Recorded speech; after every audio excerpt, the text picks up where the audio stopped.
Hard art. I'm sorry.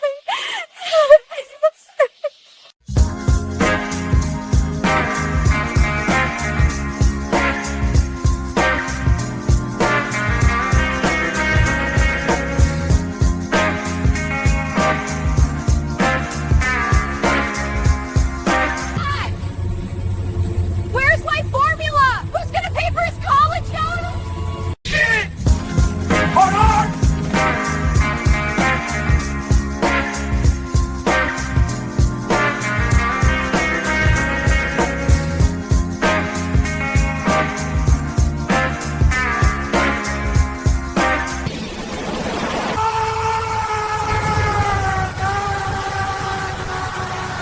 Hard art. Hey, hard art, everybody. Look, it's another one. Another one. And Welcome to the show, guys. Welcome out there in chat. All you beautiful people. Most of you are beautiful. Most of you are beautiful. Mostly, yeah. Not as pretty as me, but, you know, you're all right. You're all right out there. Guys, woo, man. One more week without Shane Davis. Can we get through this? It's going to be hard. I don't know how we're going to do it, but we're going to This guy thinks the whole show rides on him, and if he ain't here, no one's gonna watch it. Let's prove him wrong, guys. Share that link out there. Let everybody know on the panel in the chat that you're out here on having a good time with us tonight. We're gonna be talking about some movies. Hopefully, Widow's Bay is gonna come up. I didn't write a note down for it, but it is my favorite show, and a new episode today. Got to check it out. I watched it. Yeah. All right, let's just talk about it. What do you, Sean, what do you think, man? Let me tell you, I was in the chat. So for those of you guys who are catching on to this late, there was this show that I discovered called Widow's Bay, and I said to John, John, you gotta check this show out. So John suggested this show, and he gave one of those great reviews where he's kind of like going, I like it. I don't know. Maybe it's not great. Go fuck yourself. And I went, now that sounds like a recommendation. So I fear that I've been overhyping it, you know, and I get a lot of enjoyment out of it. I found it to be just a good, spooky kind of show. Let me come in at this from my perspective, which is so I just went out this past summer to the Cape, where Jaws was filmed. The sequels were a little bit of them were filmed there, but you can tell when something isn't done in the region. So they filmed this in New England, and you can tell. And there's a lot of things, if you're from New England, that you can spot. You know, I haven't lived here for now ever since I met the missus and moved up here. And it's great. But tonight's episode, they've built this show at a really good pace. And the fourth episode, to me, hit it out of the park for me. I'm ready.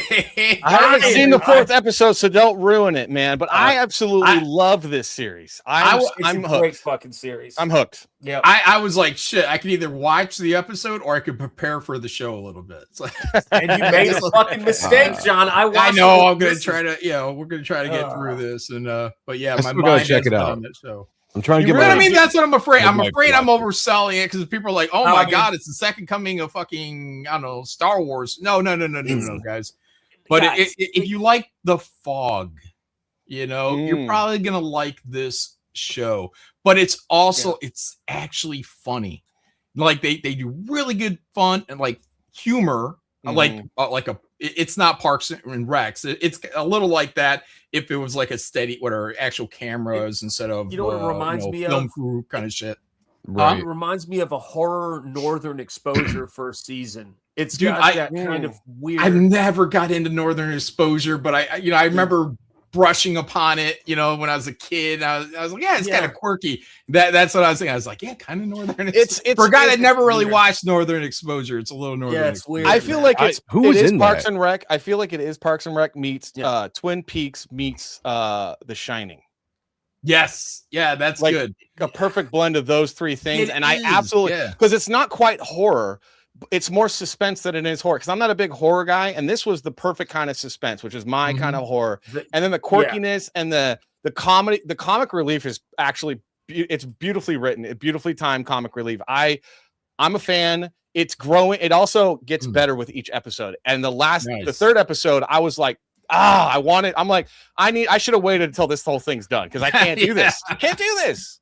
Dude, I love doing it this way. And let me say, though, I'm so glad, though, that you guys are like going, I don't know. I don't want to overhype it. You know what? I just think it's pretty good. You know what? Fuck it. If you don't like it, go. I'm going to do a John recommendation for episode 4. You know, John. Yeah, because if you're looking for like that real film, you know, it's not that. It's a good show, like TV show. It's that. Some smart shit happens. You're gonna like. This is what I loved about it. We watched the show, and then we watched this elderly couple, about my wife and my age, do a sad. And this elderly couple, you know, they were like us, and they pointed out 2 or 3 things in it we didn't spot, and we went back. It was like, you know, the what is it? The guy in the gorilla suit walking through when you're counting how many times the basketball bounces, and they show you'd miss something really obvious walking. That kind of shit where you go, oh, that's smart. That's really nice. So anything of note you want to tell us in case we missed it, or in the first 3 episodes? Yeah, not the 4th yet. Oh, no, not the 4th. See, when you guys see the 4th, then we will have a conversation. Okay. We're gonna have a special Widow's Bay, conversation. John, you set it up, I'll be there. I'll set it up. You want to be there, we'll do it. We are going to talk about the Odyssey. That's our first actual story. But Widow's Bay, Apple TV, 4th episode just came out today. Yeah, it's good. Man. Again, I gotta check it out. It's just enjoyable. It's an enjoyable show. It's almost like this comic I'm going to bring up later on that I hope I get to. I think I'll probably like it. It's a Marvel book, and I can't tell you anything about the art, but I saw the lettering in there. And I was just like, it's so good. Like, I was just wow, okay. The balloons. Okay. The balloons in the top line. I'm like, you know, I'm gonna get so much more pleasure from that. And I understand nobody else is gonna give 2 shits about it. But I'm like, hilarious. I think somebody's watching Hard Art or my channel. They are. Maybe they're learning something. The lettering was so good. That's you know, I once had a conversation with John about lettering. It was like 20 to 30 minutes. I'm not quite sure. And it was very fascinating. I learned a lot. So wait a minute. How many days? He's probably had that conversation with me more than once by now. I mean, probably we did it once coming back from the casino, and it was like a 40-minute trip. It was all lettering, all the way Joe, back. You've always been and me bitching, like getting loud and angry at letters, just so angry at these guys. It was good.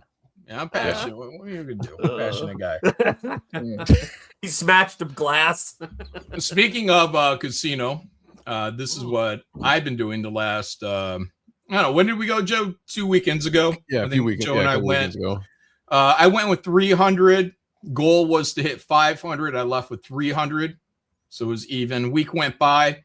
I said, "Well, I got a free game in my hands right here." There you go. Yeah. Like, I might as well just go back to the casino because, you know, outside of gas, it's not costing me. I'm going to go back to the casino, try to turn that into 500 again. And I did. Hell yeah. And then I said, you know what? I'm on a win streak right now. And then he lost it all. So I went back the very next day. And I turned it into 600. Oh, look at that. I'm sorry, I can't do math. 800. Oh, shit. Boom. Wow. He went up 100. No, 800. Like, I'm up 800. All right, anyways.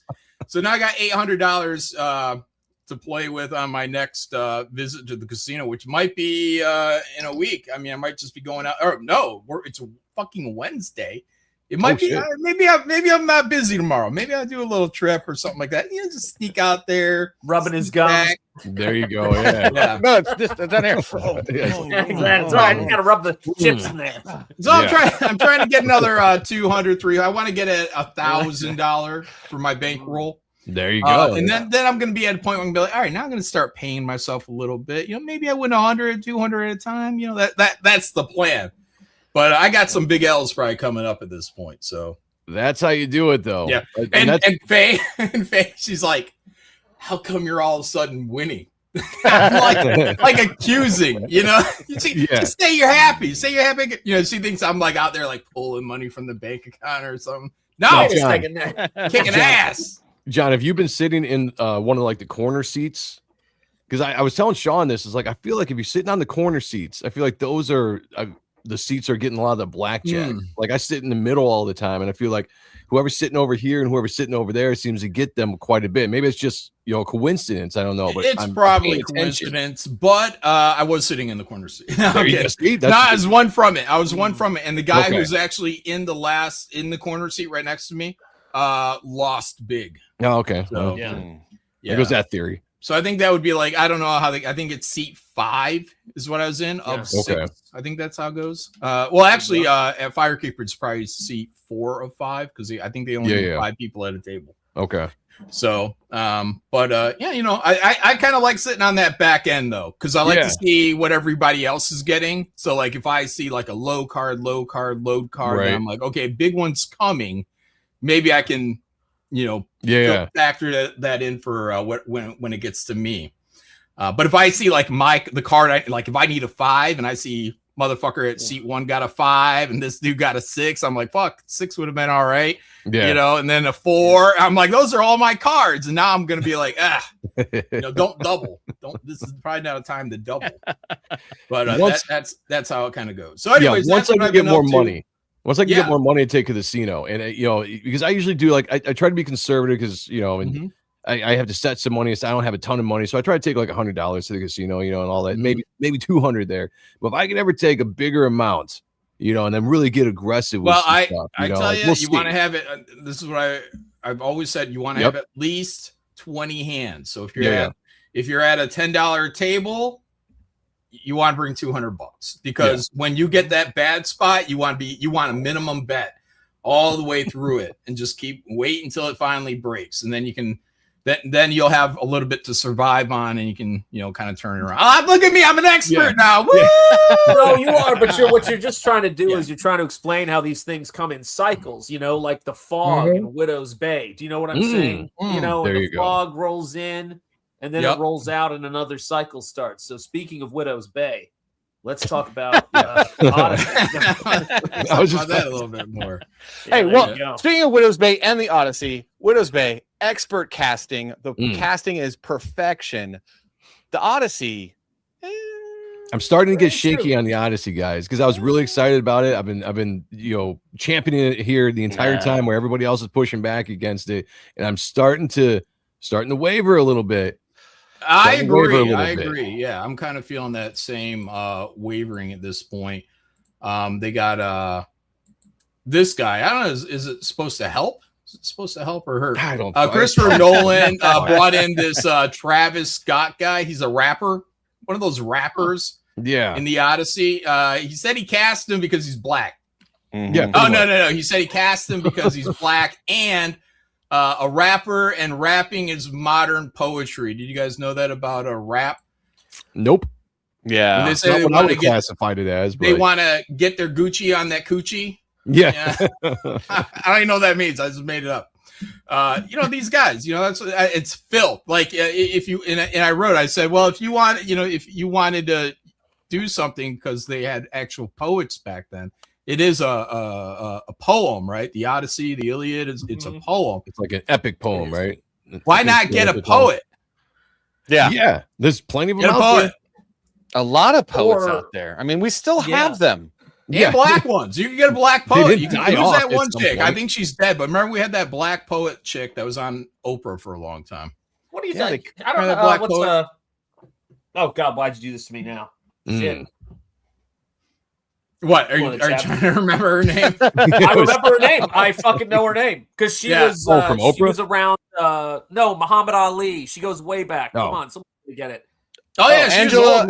What's Maya Angelou? Maya Angelou. Oh yeah. She's around Ali. Yeah, Maya Angelou. Oh yeah, Corum got it. Yeah. Anyway, she's dead, but there's got to be somebody out.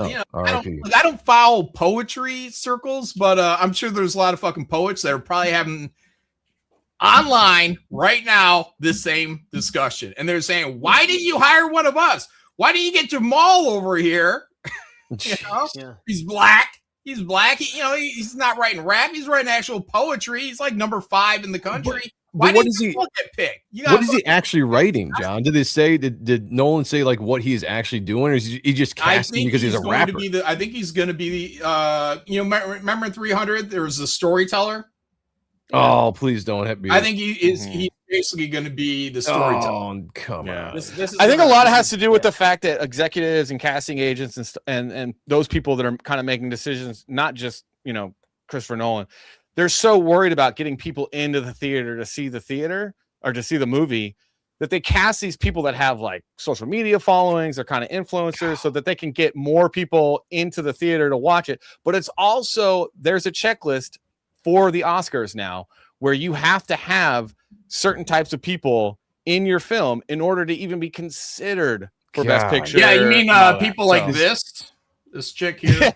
Yeah. Yes. Most beautiful woman in the world, Helena Fuck Troy. that shit. Yeah, right. Wait a Yeah. second, though.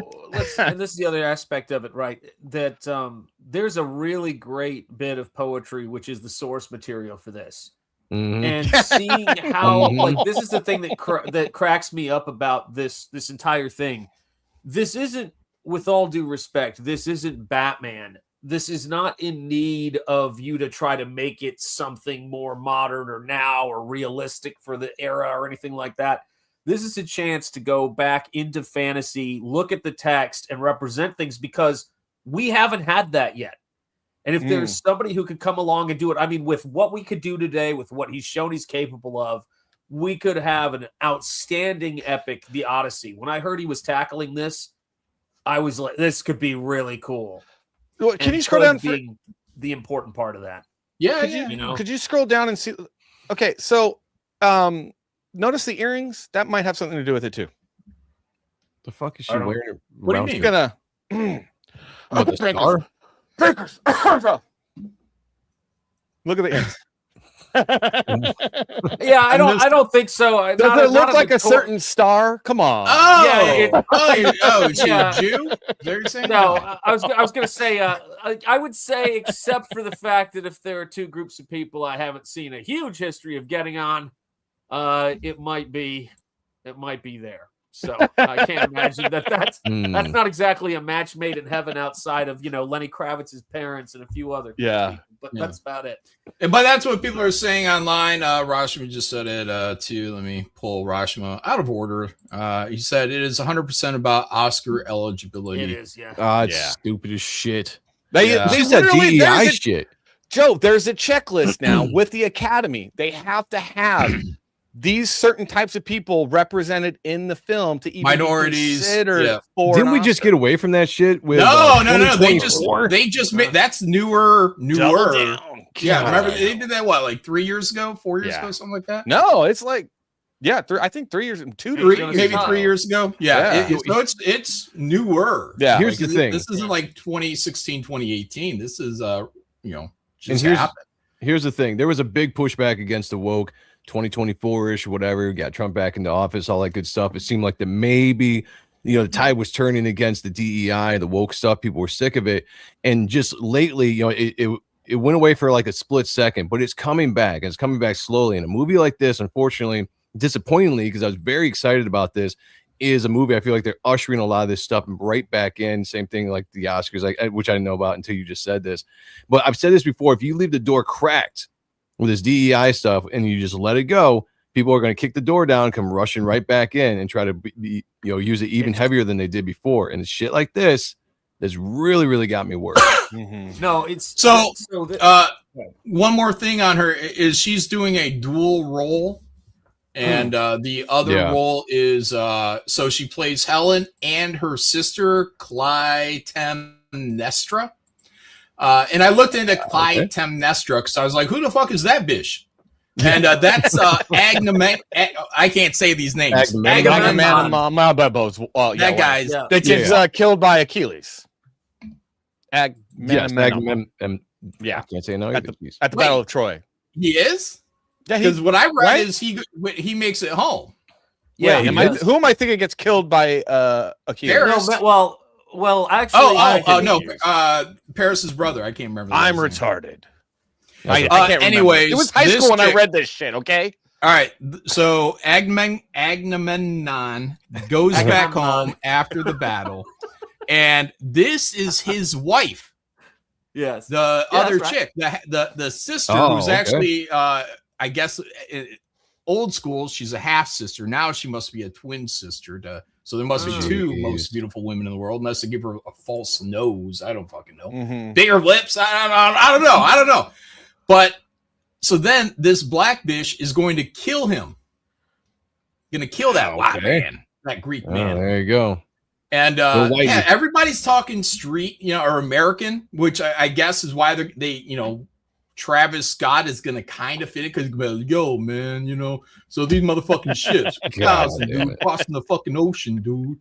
It's not gonna be completely out of place. But the thing is like fucking, I don't know. Christopher Nolan is like almost doing like, I don't know, it kind of rings like a really bad the Romeo and Juliet with Leonardo DiCaprio, which I actually enjoyed a lot. I actually think that's really done really well. They modernized it and all this stuff, but it's like he's kind of taking these steps to kind of fuck this shit up.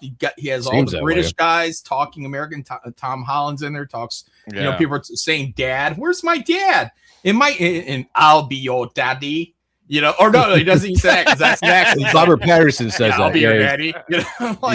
Who's gonna be your daddy? You're just a little slut looking for your daddy. Oh wait, no. Yeah, but like that was the images of that Agamemnon, the guy with the crazy mask and the fucking bones. It's like, damn, that a week ago, that's what I was fucking excited about. I'm like, I want to see this kind of bold vision. But then you take out any accents, you take out fucking you Americanize them. God knows what the fuck kind of language is going to be in here. It's going to be modern slop. And then the guy who does the music, I think it was. The guy doing the score.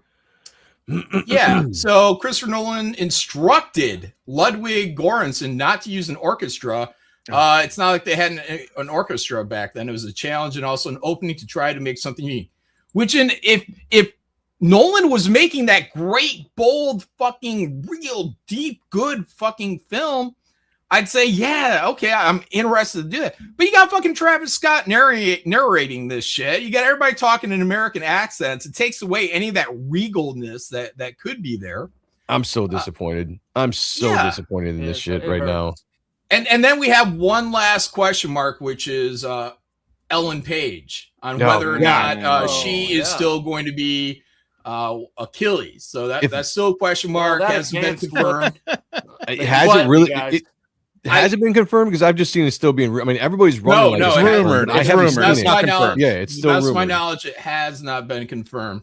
But it's not been confirmed. But I'm old enough to remember in 2004 when Troy came out, and people were complaining about Brad Pitt being Achilles, saying he was too much of a pretty boy, he was too thin, that he wouldn't be the part that he wasn't right for the part of Achilles. And now we're going full circle on like, you know what? Maybe it might be a woman. We're just going to go that far into. Like I said, it's not confirmed, but there is test footage. So hold on, here's it. Yeah, it's either Hermie.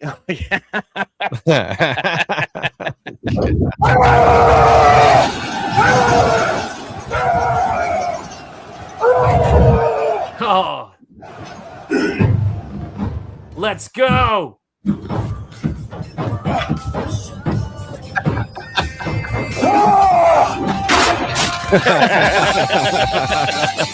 There you go.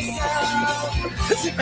Oh, man. Anyways, hopefully, John, there's only really two ways you can do this. You either have to go full epic and mythic, where you kind of are in the vein of the Greek mythology, or it's a reimagining like "Oh Brother, Where Art Thou," or Romeo and Juliet with Claire Danes. Like those are the only avenues you really like, anyone's going to feel excited about a movie. When you try to do this whole like I'm going to be a reimagining, but also epic and mythic, it's like you're straddling a fence. You're going to fall, and your dick's going to go. I agree, man. It feels like it's falling apart. Last week, I think it was. I said I'm going to watch this in IMAX, and now I'm like, I don't even know if I'm going to watch it in theater. I'm just like, it just seems like it's going to be a shit show. Yeah, I'm not going to get what I thought we were going to get a week ago.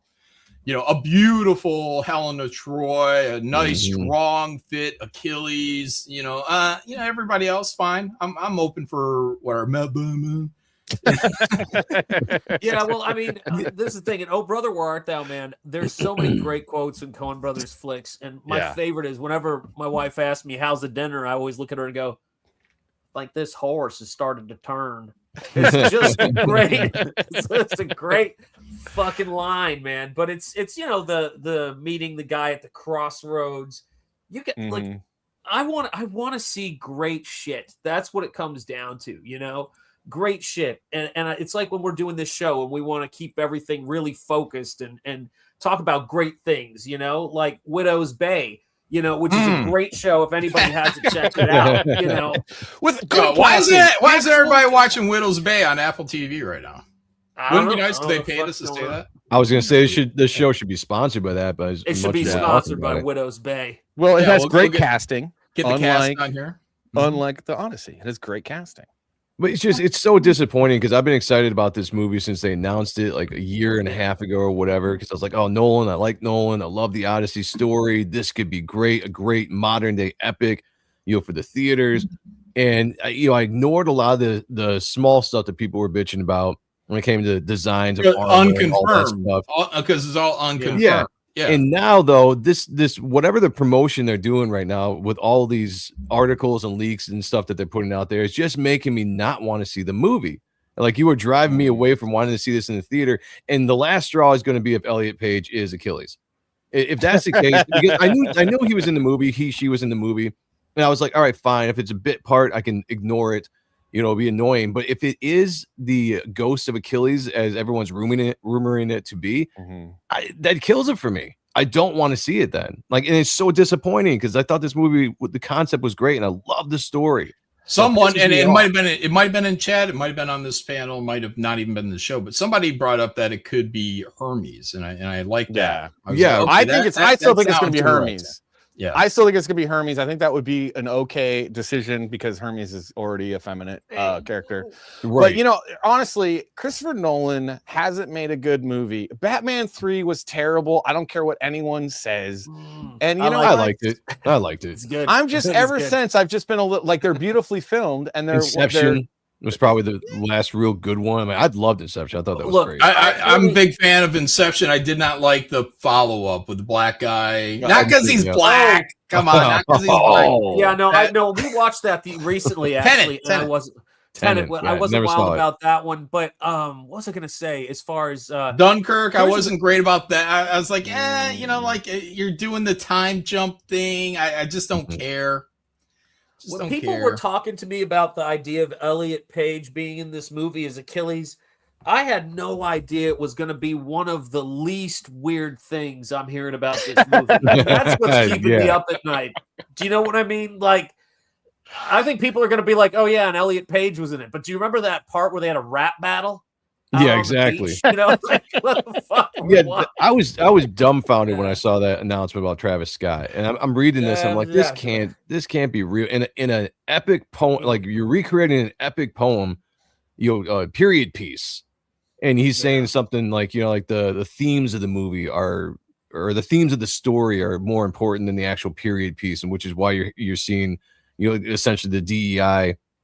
Actors and stuff being cast because it's the theme, I'm like, no, motherfucker, it's the Odyssey, it's Homer's Odyssey. We all read it in school, it's a badass story. Tell it. I got your text, Joe, too, the other day. Joe texted me and he's like, how the fuck could they cast this guy when we all know Snoop Dogg is still alive and breathing? And I said, that's right. Agreed. I'm like 100. I just sent him back. You know that emoji 100%? 100% into that, which is the thing the kids do. That's all you need. Shout out to the kids. John Porton says, happy birthday, John. Well, thank you. It's not my birthday. I was just about to say it's your birthday. All right. No, June 23rd, Batman Day is that. That's right. You're the day that Batman 1989 came out, June 23rd. Oh shit! Was the day he was back in 1989, baby. Yeah. That's right. People born in June are the best people. Yeah. Or February, just that throw it out poster. there. How badass was it that you had the symbol, no title, and the date? That's how you promote. Yeah, fucking that's ad how I've you ever promote seen. right there. I remember seeing that poster all over the place when they dropped that, and I was like, yes, everybody knew it was coming.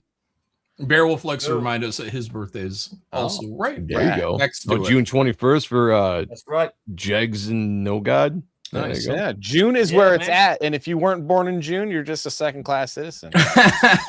Wow. Both of two of my nieces were also born in June. It was like 2 days after mine, and then 2 days after hers, or something like that. Like, oh, okay, man. all right, everybody crowding up on my fucking day. You know what I mean? Like, right, exactly. It just means I get less. I've got a birthday that I love the day of my birthday because it's Atlas Shrugged Day, and that is the fucking shit, man. I love that book. That's like so much of why I'm here, man. But fuck yeah, man. It's one of those things where it's like all this stuff. It's like birthdays, times of the year, Widow's Bay. Atlas, you love Atlas Shrugged? It was written by that one Iron Fist guy, Danny Rand. Oh yeah. Great job. Yeah. Well, the D is for demonic, the R is for retarded, and the L is for loser. Damn. Okay. You should know what that means, Sean. What was that? DRL. That Democrat, was Republican, Libertarian. Oh no, okay, I got you. Oh no, but it's not. Yeah, not about that fucking stuff, man. Fuck that. I'm not. I thought it was about some train tracks. It is. But wasn't Ayn Rand like a big old this? libertarian? Isn't What's she this like a thing big about? old libertarian? No. It was about building a train. Oh, well then I'm retarded. No. Look, dude, But here's the thing about this whole thing. So Bosch was talking to me because Bosch is very into Ayn Rand, and he's like, how can you not like the Fountainhead over Atlas Shrugged? And I said, I have a 3-disc Blu-ray of HD trains. What the fuck do you mean? Well, you know why I don't like it? The reason why I don't like it is because it's slower than Lord of the Rings. I don't mind a slow movie as long as it's well told. Well, no, the book is painful to read. It's like a very slow burn.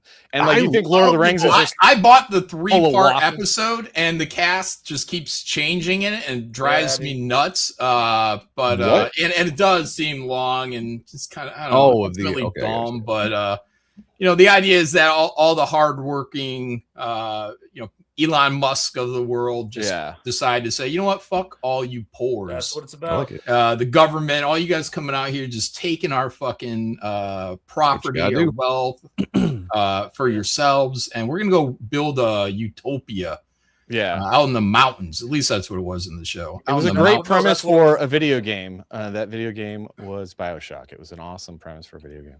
BioShock is a now I've never played BioShock because I don't play video games for one very big reason. I can't draw while I play them, but that's good. I do watch playthroughs.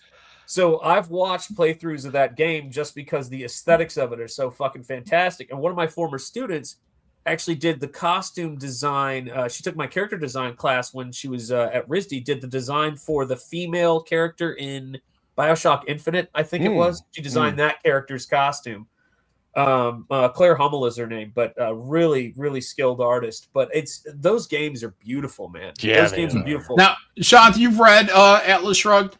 Yes. Now, absolutely. when I watch this show, and I'm down. I'm down for whatever it was, objectivism, to a certain point. Yeah. But like when you read Atlas Shrugged, are you like, damn, this is fucking preachy? Because when I watch it, I'm like, damn, this is fucking pretty. Like I'm down for the message.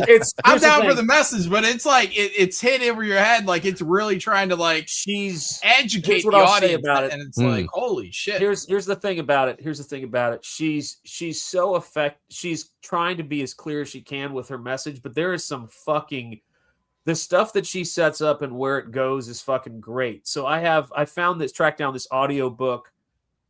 CD version of it that I like the narrator. It's really fucking good, and I just space out and work to it. And I'll absolutely send tell you I'll send you that, man. It's great. Yeah. And I have this thing, and I was listening to it, and it's like the way it breaks down things is a huge part of how I see comics. It's the Jews, right?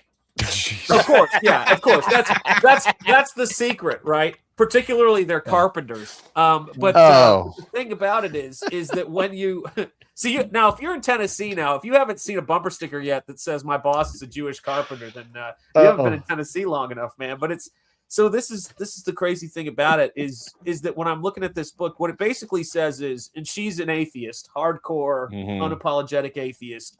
So she looks at everything from the idea of this objectivist reality, but she sets up arguments that explain things in a way that they work, you know, and it's just fucking brilliant. She talks about the idea of the growth of bureaucracy, which would be to say editorial, you know, I hope it didn't, you know, wink, but no, but it's the thing that's great about it is that it breaks down where the resentment and the contempt comes for talent, that this is a natural fucking thing.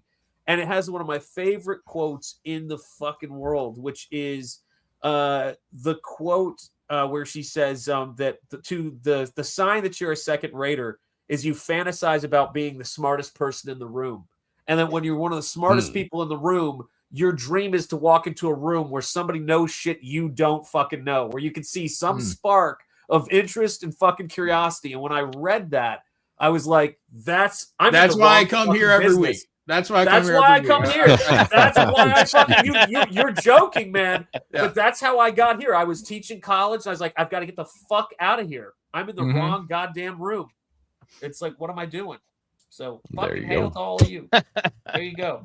Hey, Page is Achilles. Oh God. Says, well, it's just rich wear. I mean, you know, he is. Yeah. I don't know. I'm holding out until they make an actual announcement, and then I will rage. I won't be surprised. I'll be like, look, if that happens, I may not be watching this in the theater unless people come out of there and they're like, you got to watch the movie. It's possible for all the shit that they do, it could turn out to be a real gem, but. I mean, Nolan's been kind of disappointing in his last handful of things, and now it just seems like he's jumping the shark a little bit. It's like you did this very artistic, like it looks really good, but then you did everything else is retarded. Yeah. Do you think Brains Taste Awful has the best take on Atlas Shrugged? Sorry, I just had to throw it out there. He has the best. Attracts narcissists who think they're productive minds, so really they're part of the mob. No, I got. That's right. Brains Taste Awful. No. Here's correct. The truth about it. Here's the truth about it. If someone came up to me and said that I didn't know incredibly well, oh man, I love Ayn Rand and Atlas Shrugged, I would be 75% certain they'd never read it. Yeah. Because most people have. I've never met a person who has a strong opinion about that book who I could convince me they read it. The fucking book. Everybody's like, it's so big, it's so long. I mean, I tuned out. I'm like, let's see, you've never read it. Oh, it's like, I will never read it. I guarantee that. But I will listen to it on tape. I mean, that's not it with it, man. That was like a big ass fucking book. And I remember there were points I was just, is this thing ever gonna end? Like I liked it, but I'm like, is it ever gonna end? And then I got to the kids stuff at the end. I was like, fuck. Yeah, right. Like, what the fuck, dude? It teaches you to pray for the sweet release of death. You know, when you finally get to the end of the book. Yeah, but I mean, there were parts in there, you know, like I'm drawing and, you know, and they're talking about like, I think it was the fat kid and he sees it like out in the field, but he's like, what is it? Turns into like the mummy or something like that. And the wind's all blowing and snowing or some shit. And I'm just like, ooh, like I was in that for a second. Yeah.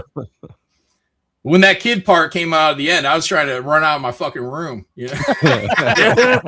Dude, I've never read that scene, but I've heard I was listening to the Game of Thrones Song of Ice and Fire and Ice, whatever the fuck it is. I was listening to I think it was the first audiobook for that. And I was like, I'll read this. Wink. You know? Yeah.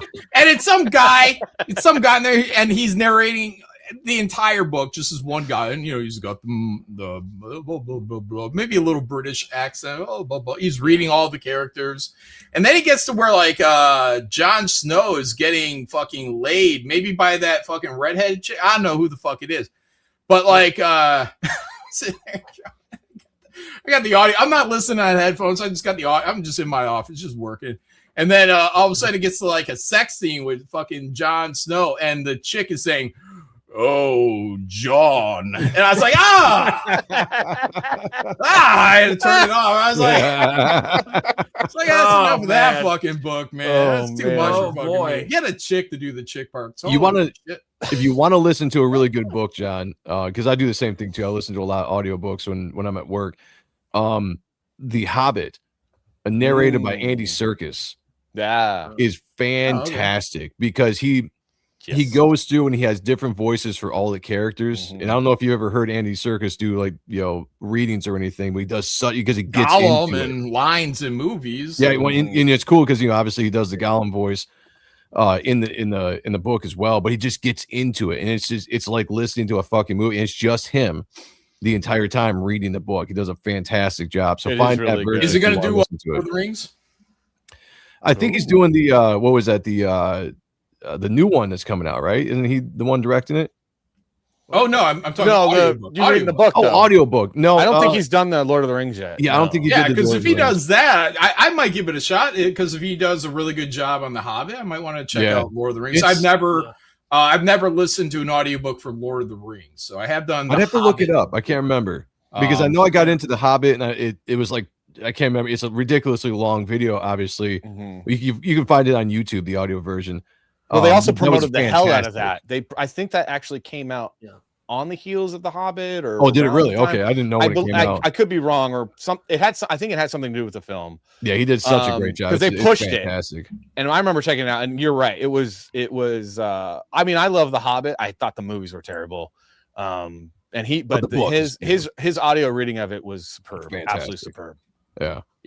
There's some great shit to listen to out there, guys. I mean, the fucking Star Wars radio dramas of the original trilogy they did way back when Mark Hamill, I think, did the voice of Luke Skywalker, and I'm not kidding. It's like it has it has all this shit that happened, like where they got the plans, what was happening. It's fucking amazing.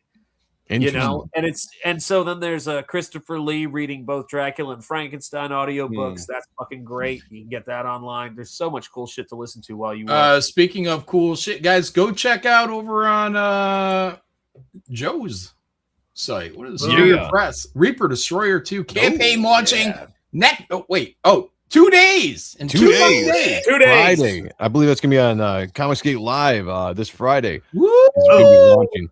Yeah, so here's what we're doing, guys. Indiegogo is a pain in the ass. It's rejected my campaign twice now, and it's making me jump through hoops. And the crazy thing is, I don't even know what to do because one of the things it's like, your country of origin is not correct. And they're like, it's the United States. It says right there. What am I supposed to do?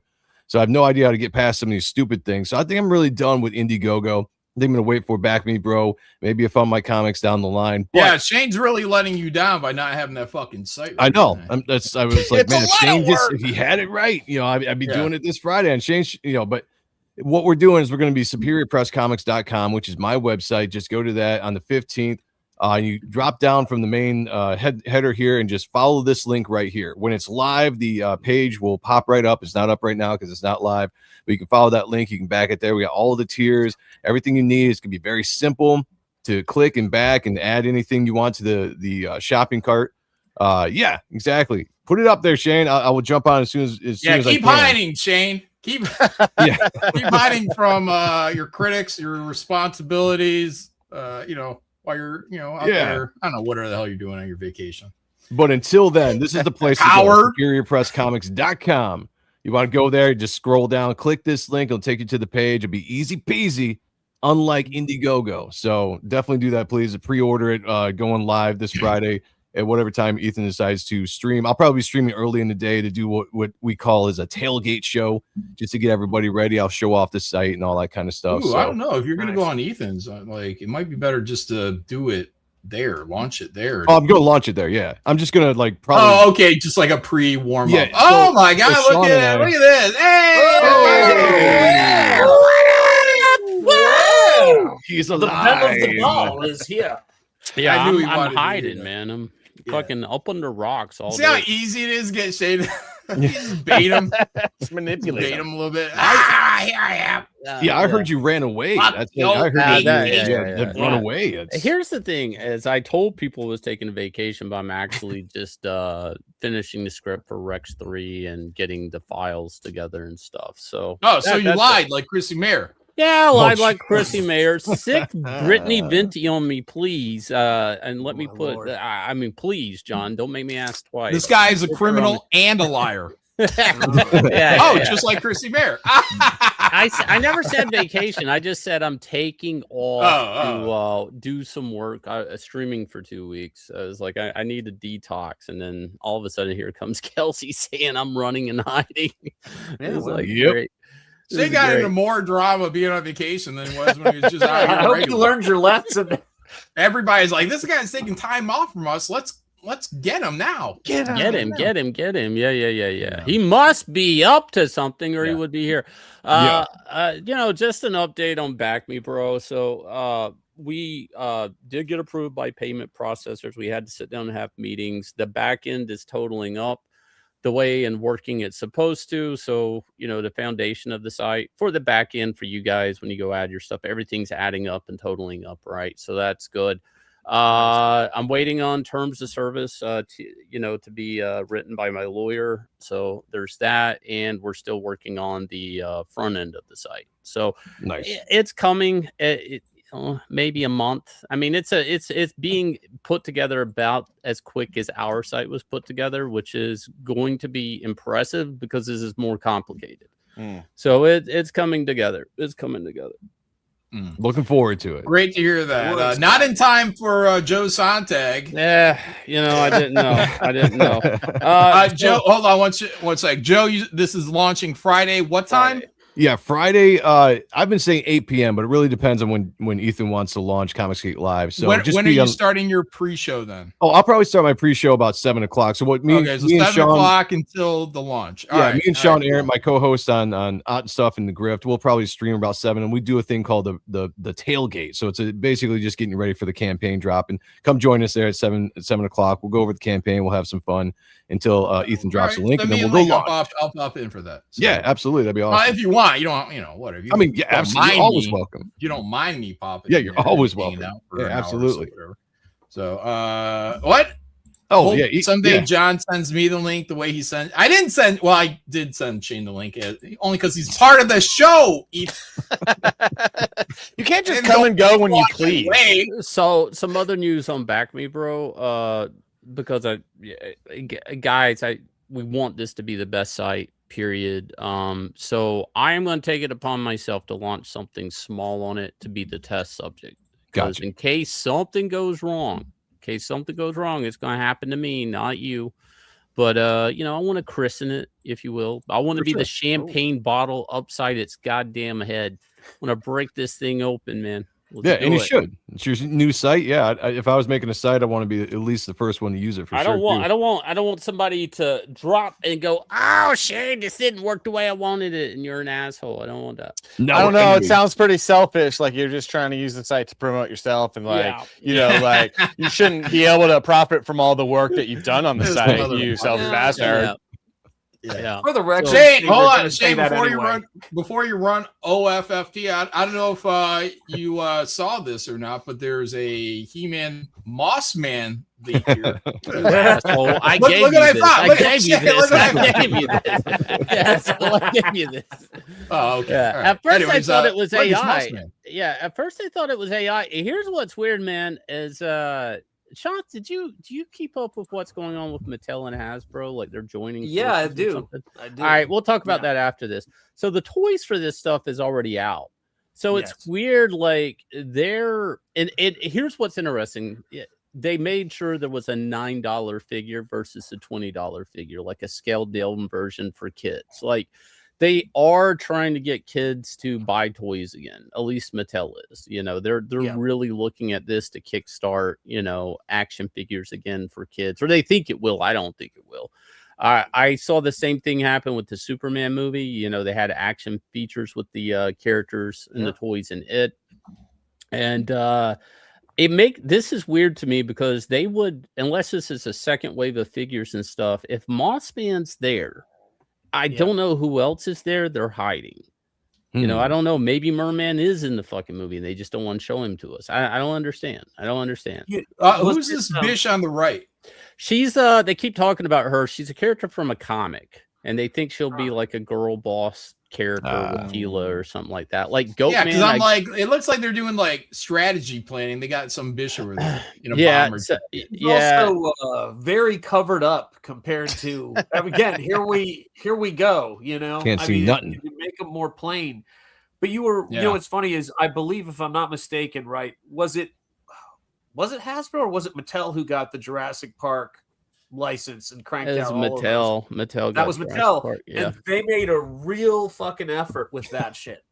Because they actually made, like, you know, a bigger T-Rex. You could put the figures in the map. Like, they actually made some cool shit that looked like it was from the movie. And I think they are trying. I don't know if it's going to work. I don't know if it's going to work because, you know, talking about kids, is all the characters are dialed down color-wise. So the toys are there. They made them at the price point. But like a character like Spikor, he's not as purple as the cartoon character was. It's like the colors are muted.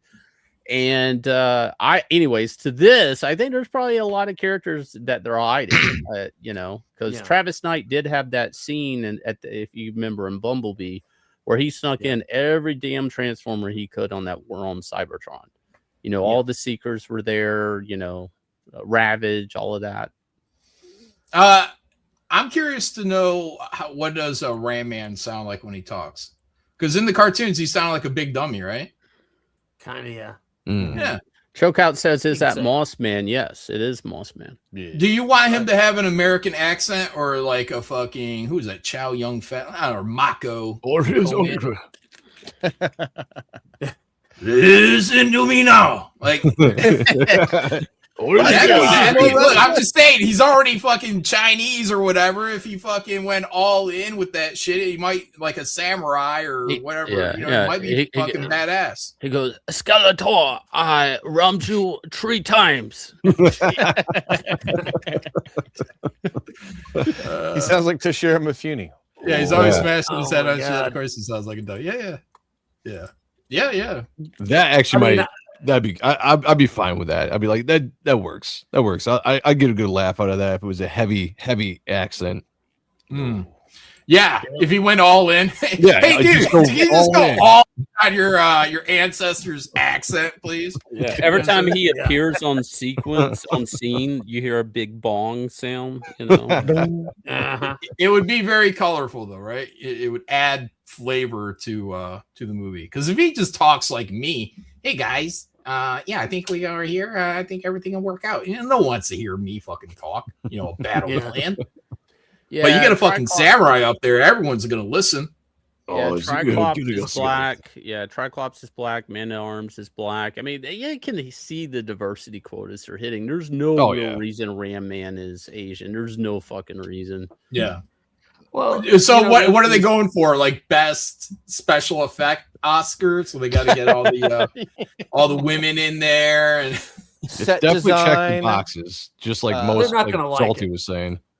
Yeah, special effects. Like it, but they had when they did Thor, right, and they were doing all the Marvel stuff back in the day. The thing that I think made those movies connect with people is how far they went into the color. When you look at Loki and Thor in those movies, they actually were even though the design for Hela, I forget who the costume maker was who did the car paint on the fucking. I'm sure you guys saw that behind the scenes, like all the layered paint on the helmet to make it look like it had a really cool sheen to it, and they went full Kirby. I feel like that's something that He-Man was built for. I can't believe they're not going. I mean, it's not like it's not the 80s movie by any stretch in terms of those things, but that was not. That was dark, but I feel like they could go just go full on. I mean, it's fucking He-Man. That's the name of this thing. Here's what's weird about this movie to me, because I was looking up the Goat Man thing the other day, and that chick in this photo, they're from the comic. Then this Moss Man to me looks more like the Moss Man from the 2000X cartoon, and there's some stuff that reminds that you can tell they're pulling from the 2000X cartoon, and then the classic stuff. So I feel like Mattel's just trying to cross all the board here, and I'm like, I don't know if you should do that, because I feel like in the end, like you're you're not gonna hit the note. Like not to switch gears, but I watched Mortal Kombat this weekend. I was like really impressed with that movie. Nice. Just with the vibe. I mean, if you don't like Mortal Kombat, like you're not gonna like this movie. It is probably even a bad movie. It's just if you're a fan of a Mortal Kombat game, like this movie captured the 90s aspect to it, you know. And I did Geeks and Gamers, and I'm not attacking them, but they wrote an article saying it was all girl boss shit. And I'm like, I don't know, man. We gotta get this shit together. Everything's not a girl boss thing, you know. Like we gotta take our W's where we can, or Hollywood's just not even gonna try. W's like women? We don't have to take women anywhere. We can leave them home. Leave them in the kitchen. Well, I'm saying, like, you know. Wait, Shane, why are you in the chat asking you why you're streaming? That's probably Yanzi. I was just about to say, like, this is freaking me out, man. I actually love that. I'm trapped in 2 dimensions right now, John. What that's up? Yeah, it's like my doppelganger is out there. This guy's a big phony. Yeah, just like Jesse Mayer. He's got my fucking number. Holy shit. No, but trying to work both sides. I was happy with that movie, and everybody's bitching it's a girl boss thing, and I'm like, Katana is literally chained up with chains, needing to be saved, and somehow she's still a girl boss. Somebody explain to me real quick. Don't make me go to Google. What is a girl boss? What is the definition of a girl boss? No one knows anymore. Bossy bitch. That's always saving the dude. Oh my god, where did I see this recently?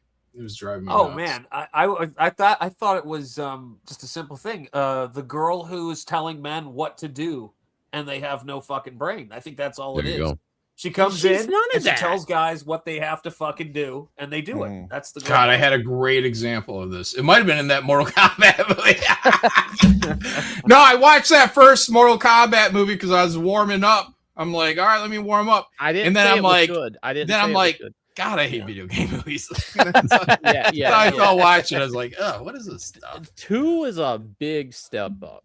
You know what? It was like all that guy that they introduced in that Mortal Kombat movie. He gets all the bands and shit. Like he's underqualified. He's only there because of his bloodline. He doesn't have his powers, and like all these chicks are saving him. Yeah. Even his his wife, his daughter, like they're saving him. Mm-hmm. I'm just like, holy shit, this guy ain't doing a damn thing on his own. Well, everybody knows this, but they kill him right off the bat. They could not get that guy out of the fucking movie fast enough. They were like, fuck this guy. I think they granted him 1 sentence to say, and he's the fuck out of there. He falls into this bowl, and then they flush, and he just They had to put that out there because everybody hated that character. So that was part of their promotion. Like, don't worry, guys, we kill him real quick. I felt bad for the actor. I'm like, you took this job knowing the world hates you and they're just going to beat the shit out of you and kill you. And you took the check because what else are you going to do? One of the things about the guy, like, I didn't think he was the worst, but like just on the casting end of it, I'm like, his face isn't striking. Like it looks like a generic face. Like, you know, it's not like a Bruce Lee or something where you look at it and you say, damn, that dude's something special there. Like John Malin. You know, like for sure. Yeah. Right. Yeah. Anyways, I just saw like a real basic. I was like, dang, dude, he needs, I don't know, some cheek. He needs something going on. Some kind of angles in there, something. Joe, you've seen both? I haven't seen the second one yet. Has anybody here seen the second one besides me? No. Nope. Jesus. No. I want to go back and watch the first one, but I was a hell of a lot happier with the second one than I was the first one. First one wasn't good. I didn't like the first one. I only liked, the fighting was fine. Scorpion versus Sub-Zero. I was down for that. The rest of the movie. That was the only highlight. Exactly. I got all the way to the end of this movie, and I'm like, please fucking end. I don't care. Like, everyone can die. I don't care. But then the Scorpion reveal where he does the get over here. And I was like, that's at least a nice, small payoff. Yeah. Like, I got that. I was like, okay, that's a little bit of satisfaction. But all these guys beating up another dude, and then they're like, they say it themselves. They're like, fatality. Shut up. Shut Wait, up. are we gonna just let Shane get off on the fact that he's flexing on us right now that he's got all Never of his let Shane get time because off. of his Oh, vacation, and he's like, I got time to see a movie. Why aren't you losers seeing this movie? Yeah. He's like, Jesus Christ, like we fucking spit on a grave or something. Jesus Christ. You I guys do haven't want to see watched it this though. movie? I think It's been out like 3 days. You guys Yeah. haven't Yeah, it just came out. Shane Just just Shane just Last thought we Thursday. loved America, and he kind of is surprised that we didn't love it as much as he did. No. Yeah. Beowulf Trying to say. agrees with me. It's a big improvement. This second one. Hell yeah. And, Okay. All right. They basically it kind of sets up a third movie. So everybody that's bitching that this character didn't get enough or that they've already set up a third movie. And Warner Brothers said they didn't understand what they had as a franchise. Now I will say this: it's nowhere near the charisma of Guardians of the Galaxy, but somehow they do gather with a few characters a Guardians of the Galaxy vibe. Interesting. Okay. So it could have legs on it. Everybody I know I've talked to, everybody's divided. And it's so weird. This is what I mean. We got to pick our battles with this. They always said this movie's going to be two characters, Johnny Cage, who's a Hollywood star that's trying to prove himself, or he's being chose. But dude, I'm not a real fighter. I'm just a Hollywood guy. And then Princess Katana, who her dad's killed by Shao Kahn, and he basically adopts her, and she's the daughter to the guy that murdered her dad or whatever. And they said that going into it, and everybody's like, "Oh my God, this is about a girl." It's like, the fuck, I had some guy say, "Yeah, Shao Kahn is like, oh, Shao Kahn in the first video game did this." I'm like, Shao Kahn wasn't in the first video game. That was Shang Tsung. They've been waiting 50 years to get some. 50 years. It was fucking year. And the funny thing is, I got your number. The guy he was saying that shit to tried to back down, but he was only 11. So Shane grabbed him and pushed his mom down and said, "He wasn't even in the first fucking game." That's where I'm like, as a fan, I'm like, I saw 2, and even though I'm gonna say it's not a great movie, it's fun. I walked out. I felt. Yeah, I said it. I felt pleased. I was like, if they could just give me that with the X-Men movie, I'm happy. Oh, well, yeah, it's them worried about that. But you know why everybody bitches about it, Shane? Because people just have to have something to bitch about. Like you were saying, like if it's got a woman involved, it's woke. If it's this, it's woke. I think people have lost the plot on what woke is anymore. And just everything's being attacked. What's going on, Chokeout? No. What's up? Chokeout, have you watched any of these Mortal Kombat movies? I watched both of them. I want to go and watch this new one too. Oh, okay. Wait, both of them? You mean all 3 of them? Wait, what? Isn't this the second one in the series? Yeah, it's the second one, but they're going to do about the a original third. They flip. basically ended it that there will be a 3. Yeah. I'm pretty sure they're already doing the 3. I don't think that's up for debate. The other ones are terrible. You know what's the newer one? Oh, wait, the newer one. The 2021 one is terrible. Yeah, the one you watched, John. This is a sequel to that one. Right. The one that you just watched is a sequel to the one that I just watched. That's why I watched it. Because it was the 2021 maybe? 2021, I believe. Yeah, came out. Yeah, that's what I watched.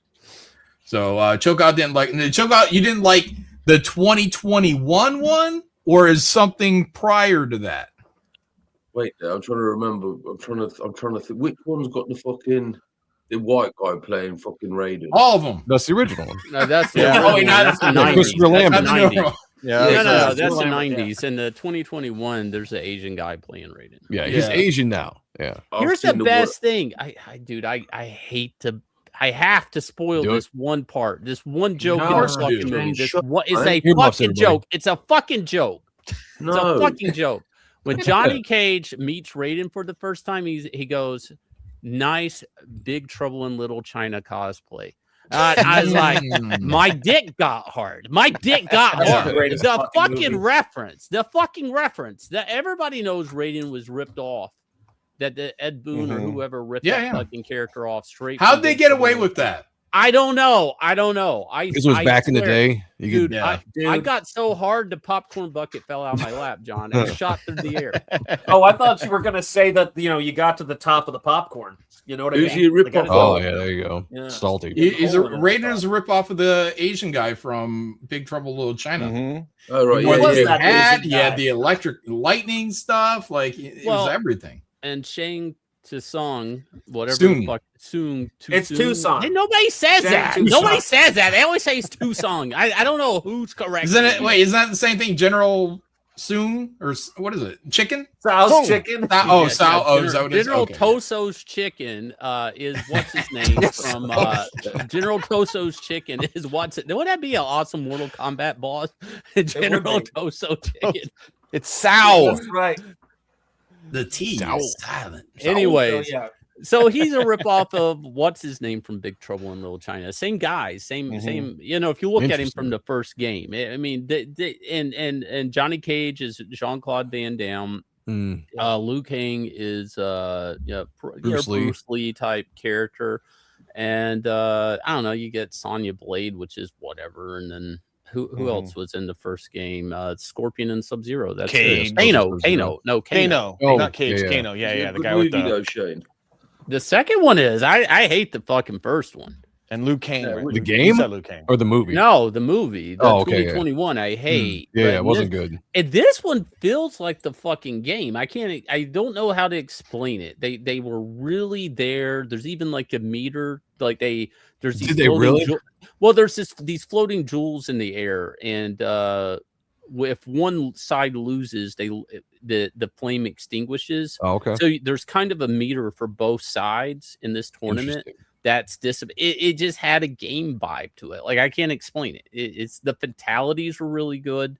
I don't know, dude. Some of the characters when they die, I'm almost clapping because I hate them so goddamn much. Nice. I was like, hey, this is all right. It's all right. I watched that movie that you and John recommended to me. What was it? That Apex. Oh yeah, it was good. I liked it. Yeah, it was all right, man. It was decent. Yeah. I just like it was okay. Get her ass. Yeah, if I recommend it, is a weak recommendation. So the chicken, fucking was it Australian or something? Yeah, I laughed every time she fell down, choke out. I remember like she's such a dislikable fucking cunt. Yeah, she really is. Like it's interesting that she is. Oh yeah, there he is. Yep. Dude, I saw that. Well, we saw this movie in the theater. I don't even know where we were. Because I was living in Michigan at the time, so I think we might have actually been up in Canada. We saw this. But I can't remember. And so the thing is, I remember seeing this in the theater and going, I need an action figure of that character. That is the most badass. I love the fucking, what were they? The kind of like kukri or whatever they are. The knives they take out and throw, do a flip spin around. And throw. Yeah. They're fucking so cool, man. But that character I thought was bad fucking ass. The three storms, wind, thunder, and lightning were the shit. Yeah.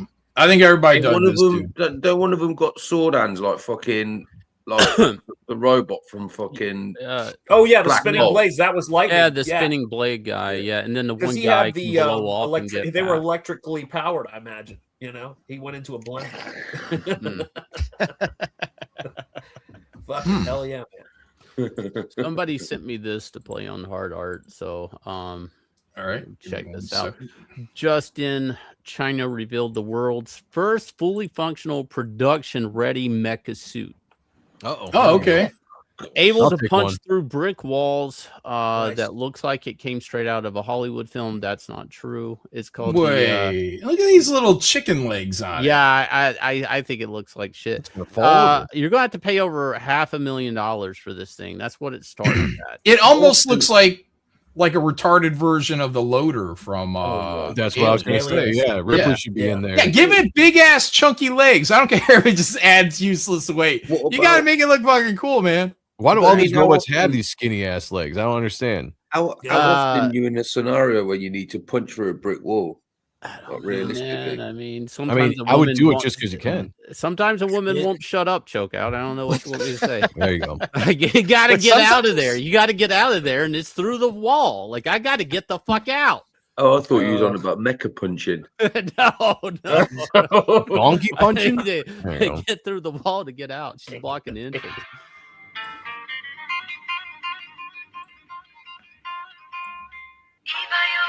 What's up with AI? That looks fun. I'll never fit in that fucking thing. Yeah, I mean, ass will be hanging out the back. That dude's like 4'5", 90 pounds. Yep. Yeah, That's I right. mean, this thing. My rat will be Love hanging it. out of those Open. fucking gates. I mean, I love Ethan. I'm not taking a dig at him, but he could. Oh, get in Jesus this. Christ. No, I'm saying he couldn't get in this. Like, this isn't for everybody. Like, how the hell? It just looks, My God. Disavow. it looks expensive but cheap at the same time. Like, look, it's got little zip ties over it together. He can barely Look get at in his it. leg. Oh, Look at it. He can Jesus barely Christ. get in it. Well, them Asians are small as well, and he was struggling. Why wouldn't they hold on? Pause it. Why wouldn't they just make it like the aliens thing, right? Didn't that thing what I'm just saying. open Yeah. up and Yeah. then you just close it down? Like, what is this? You're gonna put crawling all that through the money into window it, thing? and you're not gonna make a hatch for it to open up, all badass, like get into it. Oh, they should have put a rice hat on it, like that, like Raiden, dude. Like, But Where's the looks- control panel? It looks like a shark vacuum because it's all plastic with that cheap plastic where like in 2 years it's gonna fall apart and be all dusty and gross. They need a better designer. Yeah. On this. This looks like looks like somebody watched fucking Avatar and just went in his back garden and fucking 18'd it. Like, look, edit, like, Yeah, look. he 18'd it. He like broke down a lawnmower.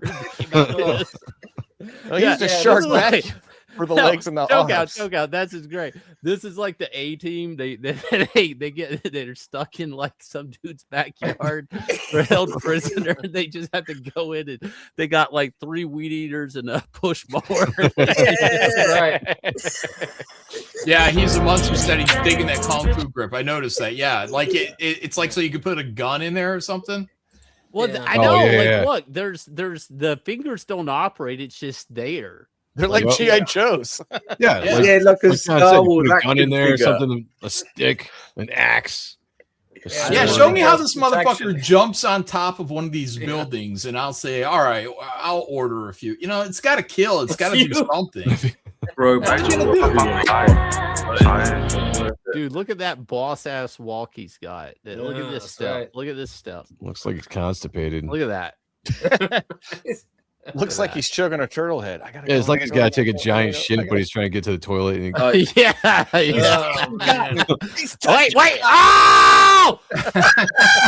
hang on, wait. Fake as fuck. That was not a This lie. This is so AI. Yeah. God. All you guys talking shit. This motherfucker going through that wall like the fucking Hulk.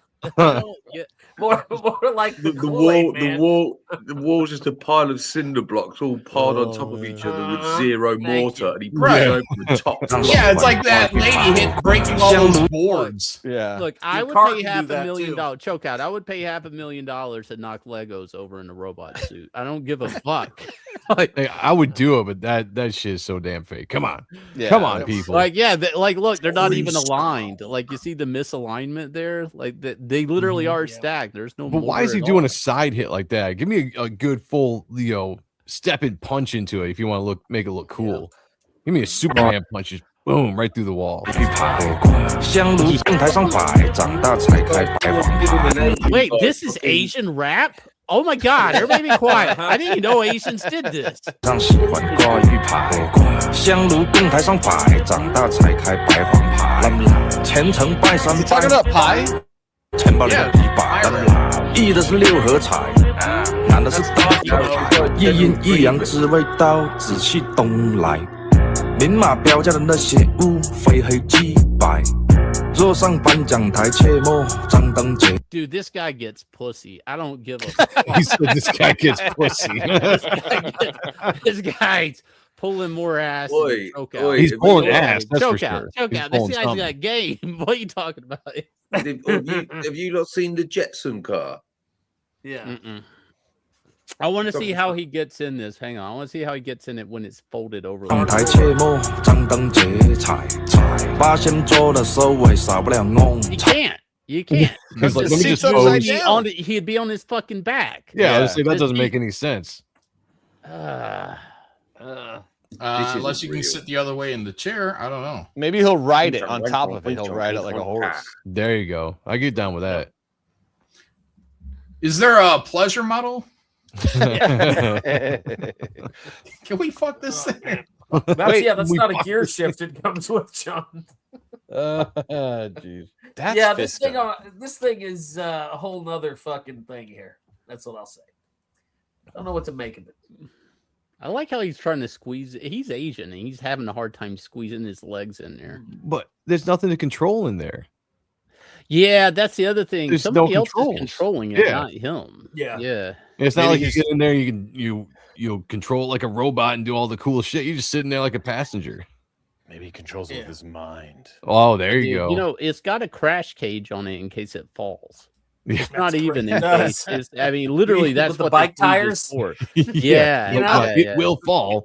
Yeah, I like how they put bike bike tires up with zip ties. Oh shit, it Yep. is. It is. Holy shit, it This is the A. I'm telling you, this is the fucking A team is right. You absolutely nailed it. $500,000. That's right. Yeah. Well, Rashma, I think, was in the chat saying it's a prototype. It's a prototype, or it's a proof of concept. So that's why. But they're still saying it's $500,000. Proof of concept of what, man? What's it gonna do? Monkey Again, bars like on just demand. get rid of those hands, put in Gatling guns. There you go. You know, like come on, dude. And now we're talking. Bulletproof glass in there, or whatever. Flamethrowers, you know. Yeah. I'm sure it's Give it a rape function. Yeah. It said it started at $574,000. That means starting. I'm sure you could trick So this this is the out with ground model, accessories. Yeah. You know, Put this some is rims on it. the Put basic a bitch. jetpack on the back of it, you know. Now you're talking.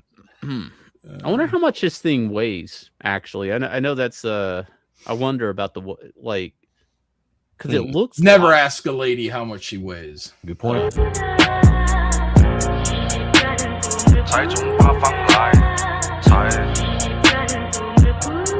Wait, he's in there. He's got a helmet on. Like, is this thing that unsafe? He has a fucking helmet on. Probably. Well, it is made out of old Black & Decker vacuums, so Yeah. probably. 我们这辈老仔脖子上喜欢挂玉牌，香炉供台上摆，长大才。 That's such a boss move right there. I don't give a shit. You guys are just hating. You hating. Yeah, they are hating. You know. All right. The Boys is on their season finale. It's going to be over pretty quick. I don't know, but I saw this and I was like, oh, that's kind of funny. I'll watch it after it's all done, I think. I'll go back. I stopped watching like a season or two ago. I haven't seen the last. Apparently, Samuel L. Jackson does a cameo as a shark. Oh, yeah, I saw this too, yeah. Yo, you gonna get that, bro? Xander, hey, what are you doing here? So good to see you, man. We wouldn't want a little guppy to get caught in that can, my man. Come on in, grab it. I've had such a fuck day, man. You wouldn't believe it, bro. Yeah, get in the water, man. No. Get on, man. Listening to me. Nah, shut the fuck up. We know you were responsible for the pipeline genocide. Remember March 15th, motherfucker. Oh, no. No, wait, that wasn't me, man. If you step 1 foot, one fucking stupid ass simian toe in the water, anywhere, an ocean, a stream, a fucking puddle, on God, son, you're dead. We're gonna kill you. You understand, you dumb motherfucker? Yeah, Chrissy Mayer. Fucking off limits to you. You are dead to us. Bitch ass. Bitch ass. I haven't even been watching The Boys, and I want to watch it. That is the best goddamn Aquaman story that's never been told. Right there. Hey, he has sex with an octopus, man. Like, yeah, he does. No, but can you imagine you're Aquaman and somehow Black Manta turned the entire ocean against you? Yeah, right. Why nobody do that? Holy shit! It's just gonna be a throwaway joke for this. What? show? I live on the surface, man, and the black man has turned the whole world against me. Wow. Not that fun, Shane. It's still not a great season. It's trying way too hard to be shocking and edgy, and it just isn't written well. And Isn't that what they always do, though? It's all about shock and gore. Like, that's the entire series. And then it got super political preachy shit. I stopped watching like after season 3, I think. It's after the dude shrunk down and went inside another dude's dick. I was like, I'm kind of done with this show. That's about where I was at too. Joe Hale. Yeah, I didn't make it much past that. That's when Shane started speeding up. He's like, I'm liking this. This is good. Can I get Honestly, more? I haven't watched it since like season 1, I think. Maybe this 2. Like I gave up on this early on. I just wasn't into it, man. What do you? It's not parody, but what is it? Satire, like deconstruction. Yeah. It's like I'm just kind of like not into these things, and then I feel like an asshole. It's like, you're just being a pussy. Shane, watch it. I'm like, eh. No, season 6 is just written poorly. Like even with the shit that it's always trying to do, which is degenerate and shock value and over the top, nauseating. It's just poor storytelling at this point. It's trying to rush. It's like taking too long, but also rushing at the same time. If that makes, it's just not good. Nothing has ever been accomplished, or at least in the 3 seasons I watched. Nothing was ever accomplished. Yeah. And that, as far as a TV series, I'm thinking like, well, where are we going with this? Nothing ever happens. Nothing. They never triumph over anything. It's always the same thing. Homelander, bad guy, blah blah. People get killed. All this, like that's it. Here's what's interesting. I've met this writer before, Garth Ennis, right? That's the writer, right? Garth Ennis. I think so. Yeah. Yeah. So, I mean, I remember being at DC Comics. I was friends with an editor on the same floor as Paul Levitz, and they were like 3 issues into this, and then Paul opened it up. He had no idea that they were printing this as a company and kicked it the fuck out of DC Comics. There's something about the issue with the hamster in the ass. I don't know. I never read the series, but there was something about a hamster and on the cover. It's a hamster, and I think it's like a fucking toilet paper roll. That issue, Paul somehow it came across his desk. He's like, "We don't print this shit," and handed it back to Garth Ennis, bounced it, and then he ran to Dynamite with it. And it never stopped. My point being is, I don't know if it had stayed at DC Comics what this was ever supposed to be. Yeah, like I don't know. Did he get crazier with it once it left Wildstorm? It's a nihilist wet dream. It's just nihilism after it's everything. There's no like you can't even root for the good guys because there's no good guys.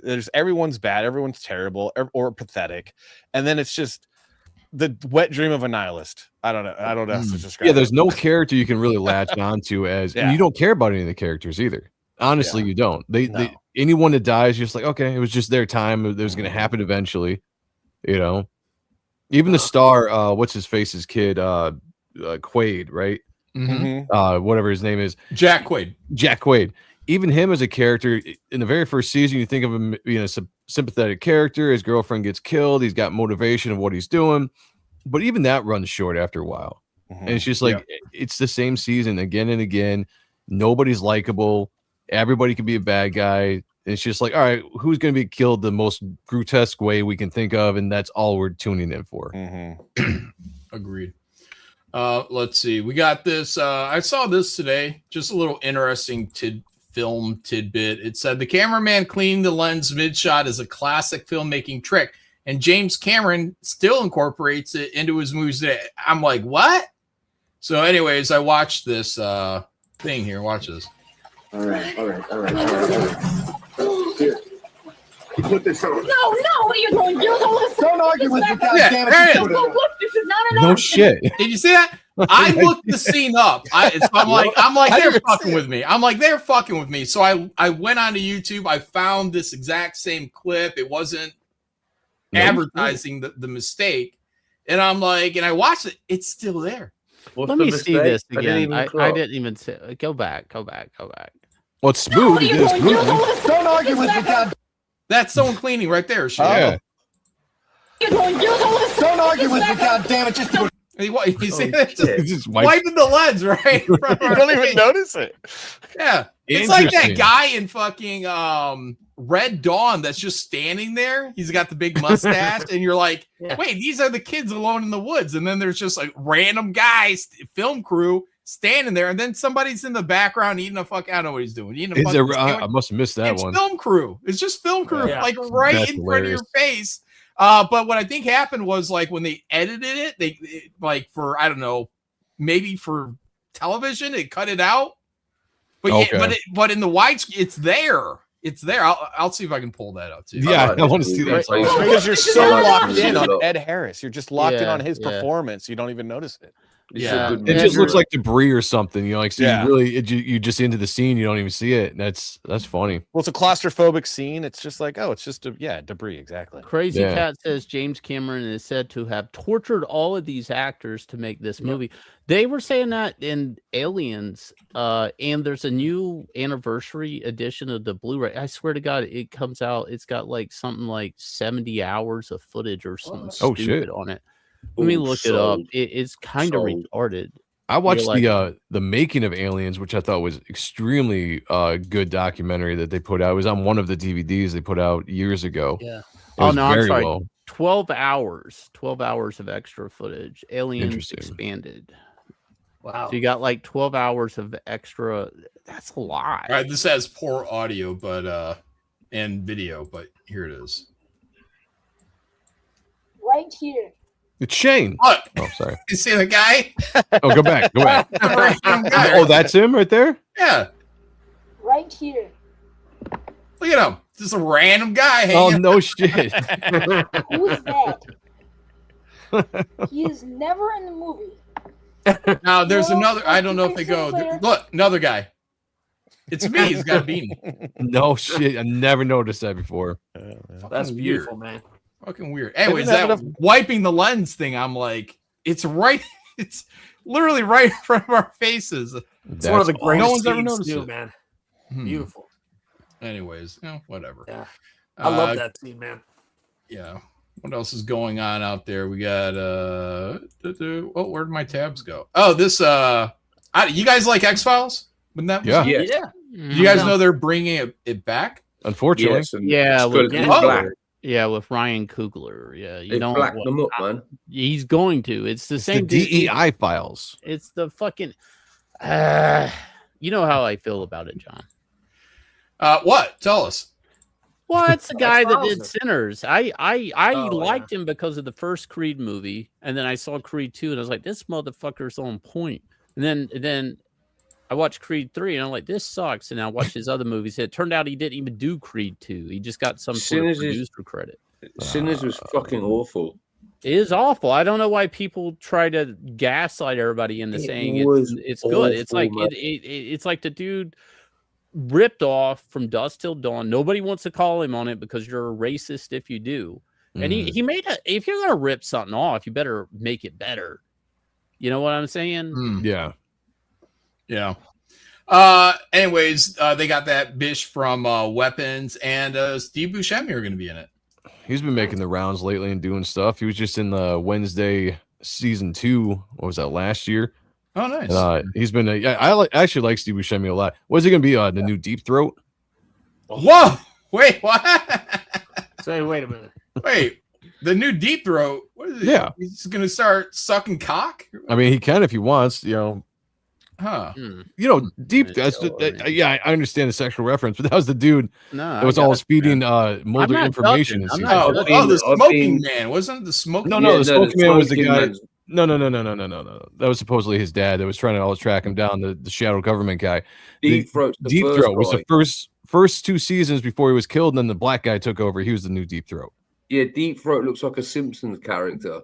Yeah. He was always meeting Mulder, giving him files and information, sending him in the right direction. It was called Deep Throat. Yeah. Well, I just typed in X-Files Deep Throat, and I'm not getting anything related to No, that's a different version. That's a different version, man. Oh, okay. I've just been. I'm still gonna click on it. I've been watching the X-Files for the past month with my. Oh, nice. Because my missus has never seen it. Well, there you go. 20 years younger than me.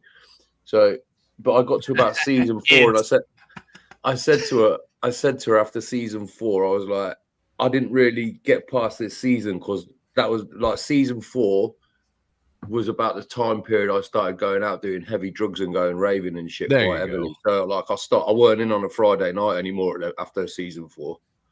Yeah. But I used to watch the X-Files and then Tales from the Crypt. They used to be together. On Oh the same yeah, night. oh, I remember. Yeah, good Yeah. stuff.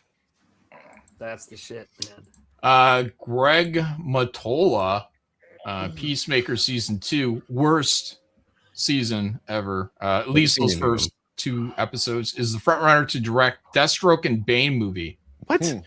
That's an interesting choice. Let's see. Open image. Oh no, that's just images. Okay, we don't really have to look at the pictures anymore. I like this art though. Because Tony Daniel. Yeah, that's great art. But the villain genre for villains as the main protagonist is worked for Disney. Right.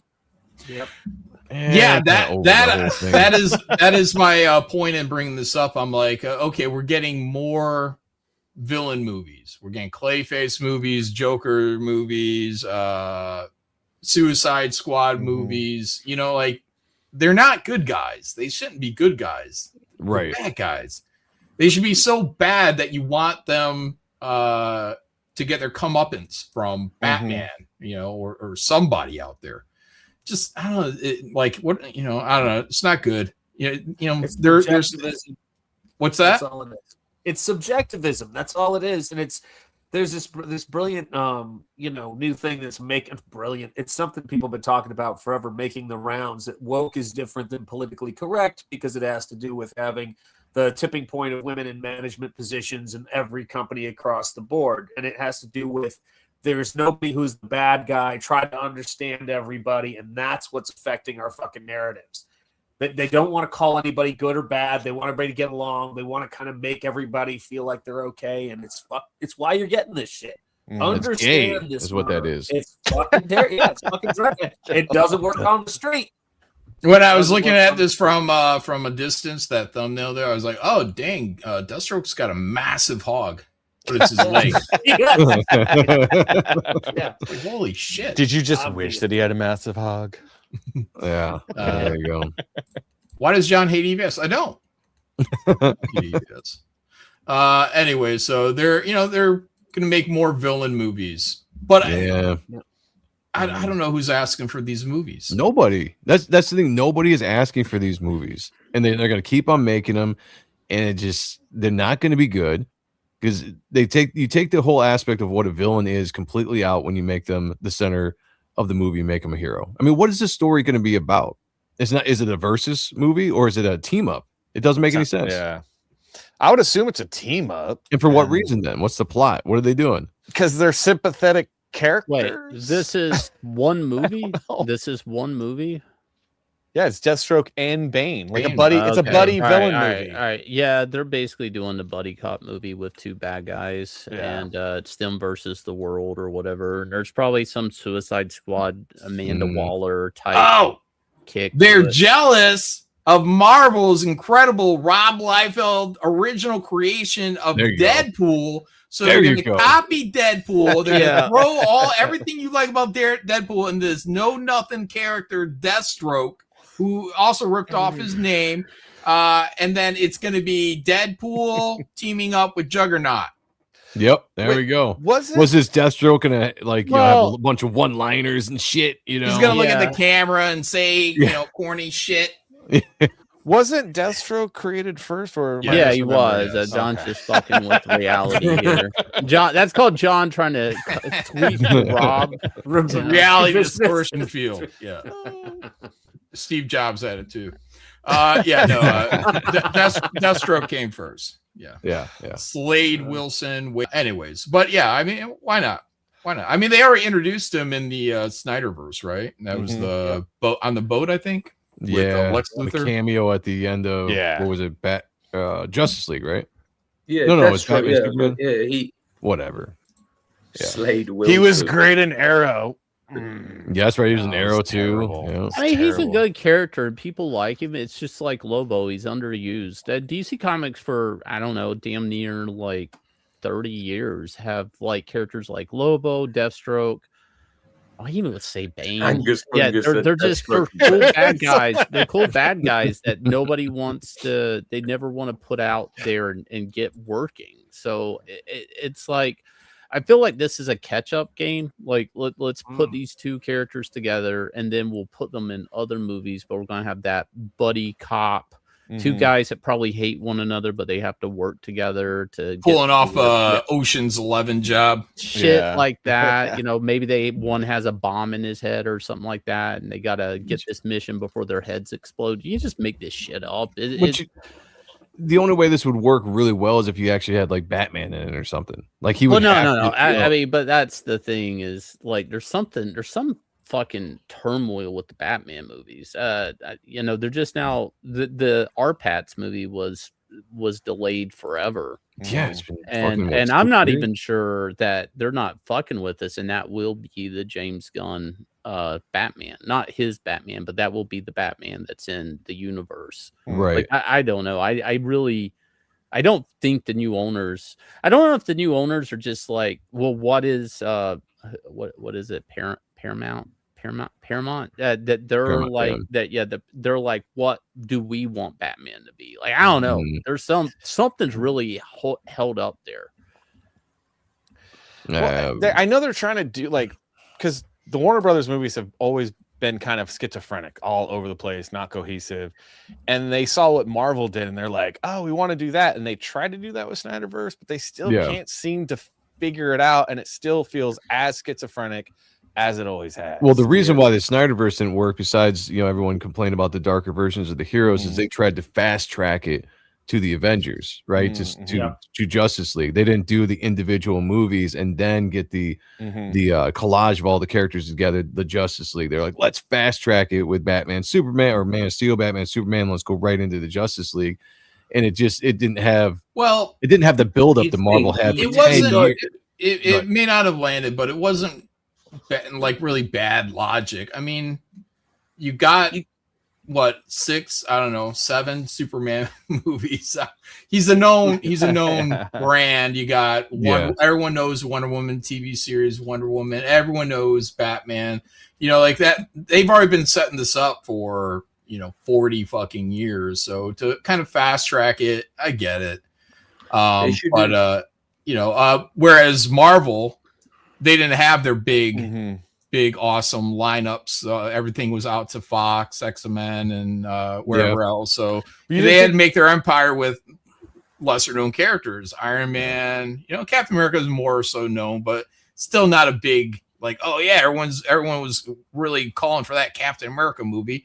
Thor. So it's Avengers. It's okay, but it's still not X-Men. Why doesn't somebody just get because the thing is with comics, especially like with Superman, Batman, for example, these are characters that even the top CEO from fucking whatever company is going to recognize.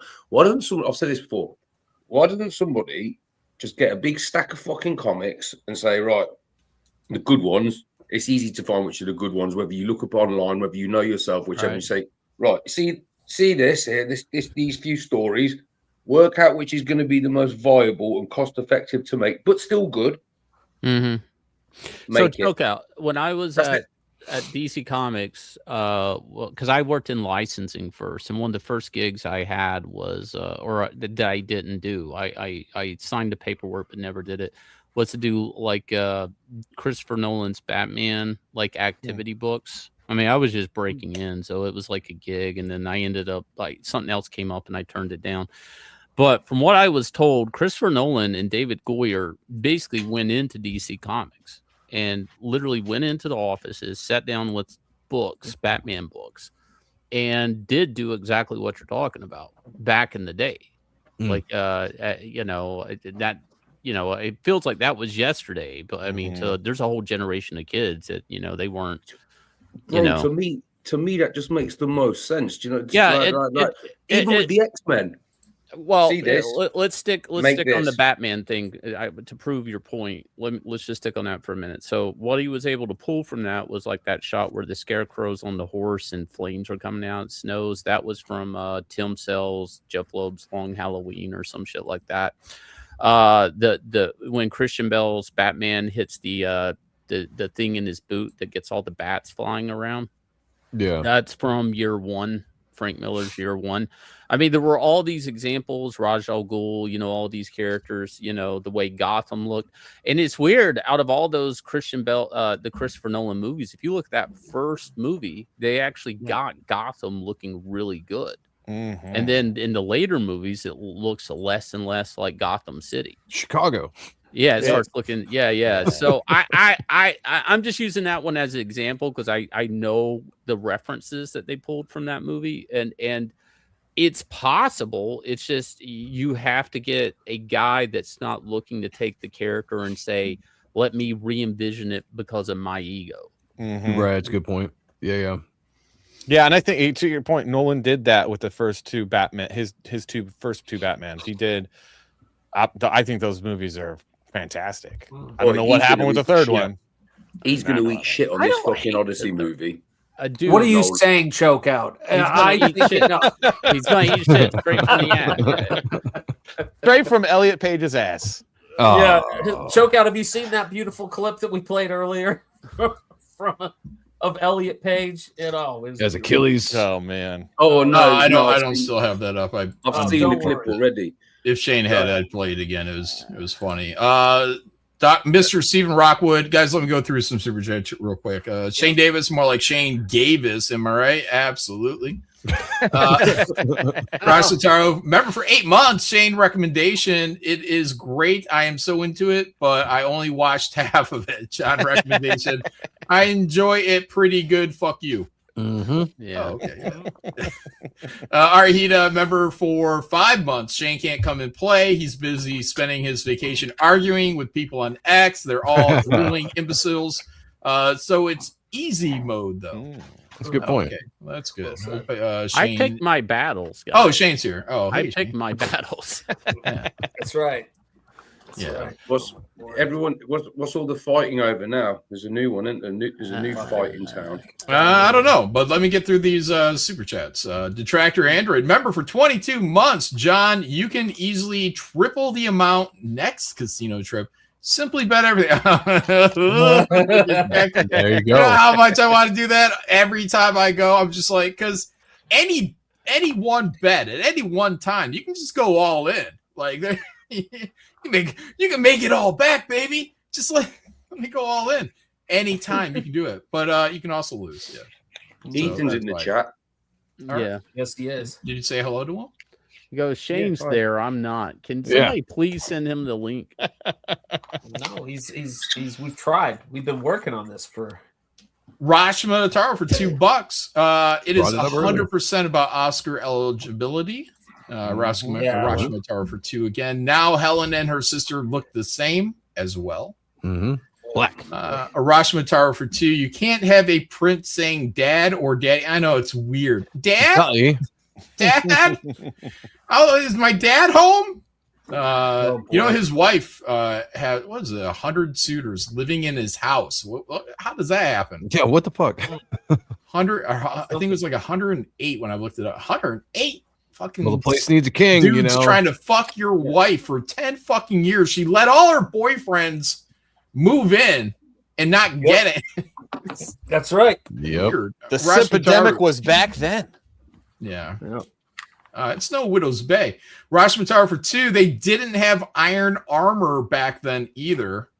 Yeah, that I saw people arguing about that early on. So those giants, I guess it's not correct. They wouldn't have that. Oh, yeah, I got you. The Space Knight looking guys. Yeah, I mean, how are you going to moan about fucking? How are you going to moan about that when you've got Elliot Page, who's 5'1", running around playing fucking Achilles?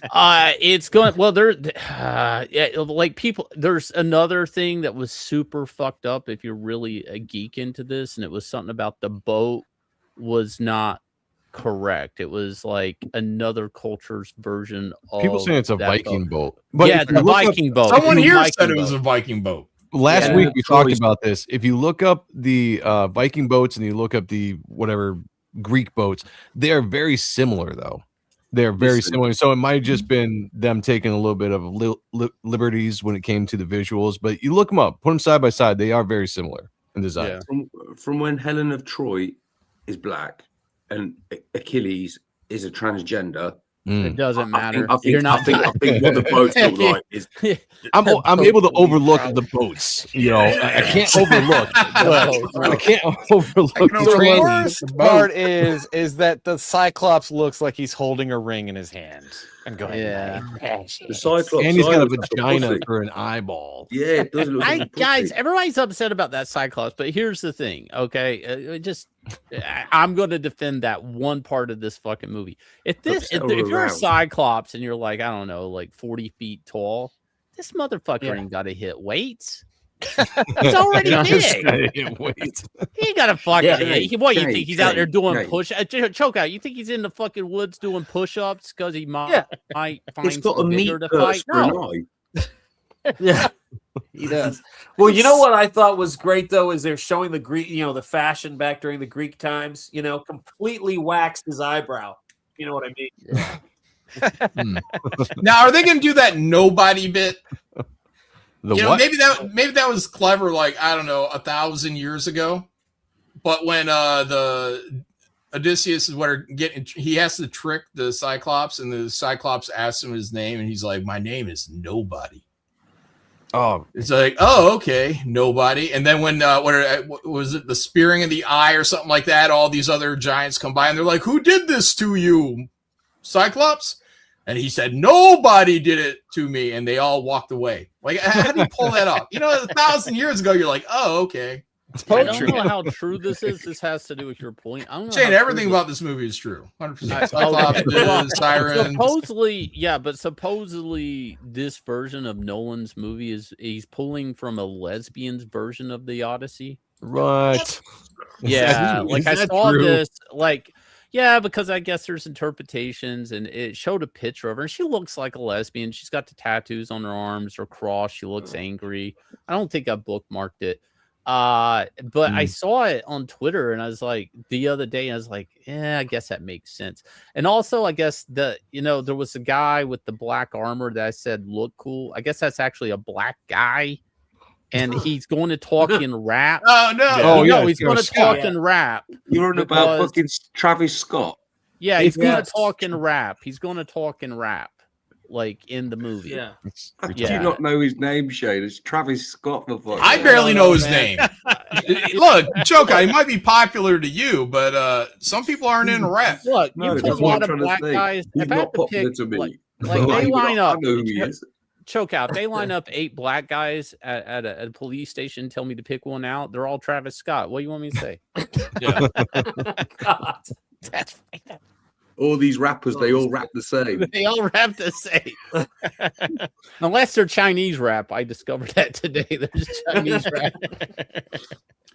Dino God, remember, for 17 months, is it self-sabotage to get out of a contract? Heck, just watch the old Kirk Douglas film, Ulysses. Absolute classic. Also, those stupid leather bracers. Yeah, bracelets. No, bracers. That's bracers. That's the thing on the. Oh man, I went to a fucking a Renaissance fair once, man. Yeah. Gauntlets. I saw those things. I was like, man, those are fucking cool. And I wanted one bad, but I was broke, so I didn't get it. Yeah. But it probably stink me up, man. Like, it's fucking leather or something, right? Collect sweat, probably itches and scabs. Dude, like my feet, my feet don't stink ever. I can work all day. My feet ain't stinking. I put on some leather fucking sandals, dude. Something happens to my body chemistry. like fucking, like the Incredible Hulk. Yeah. All right. All of a sudden, man, it's like, holy shit, these feet. Yeah. So I don't know, man. Me and leather got something going on here. Right. Share my screen. That makes your feet stink. It looks like Matt Reeves is going to have Batman tomorrow. Oh. So I guess he's going to announce, I think, some characters. Okay. Yeah. Finally get something going here. Yeah. Better be Mr. Freeze. Just wrap it up. That's how I feel like. When we get a trailer for the Highlander. I don't know. They're holding off on that. It seems like for a fucking long time, because they should have had a trailer like 6 months ago, it seems like. Because I've seen these same photos floating around. It's like, you guys have enough footage. There's some reason they're holding that back. I don't know what. It's not going to be. It's not going to be shit. I already know. Yeah, man. Well, they just put out a Batman trailer though. No. Highlander. Oh, Highlander. Here's the Batman. Here's the Batman trailer. Batman.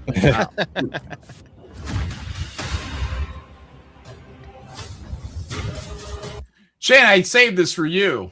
I was like, I know I'm going to be able to trick Shane to get in here at some point tonight, and I'm going to show him the Moss Man thing, which he showed me. I'm going to show him the Achilles thing, and I'm going to show him this Lego Batman thing. Have they? Because you're 50, you like Legos.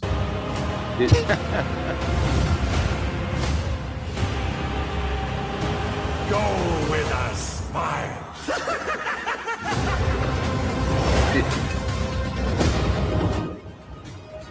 Oi. Wait, was that the female Robin? Go yeah. Did they only just release the images of Moss Man? Oh no, that's they did. Yeah. No, one more. When they're on the roof, right there. Yeah, that is. Oh yeah, look there. What is she wearing? Like what is it? Like non-binary? I don't. Tie? Tie and like. Well, look at him. I won't conform to your super suits. Look, it's wearing it. Look, it's got a fancy brooch on its fucking. Look, it's got a brooch. Guys, look at Batman's belt buckle. Okay, you cannot take this serious. This is like, you guys are really reading into this right now too. It's metal I want Batman. authenticity. Yeah, look at his mask. Yeah. Beautiful. They were like, we got to compete with Spawn. Interesting that they worked in the bat onto a bat. It's like if Gene Simmons was Batman. Yeah.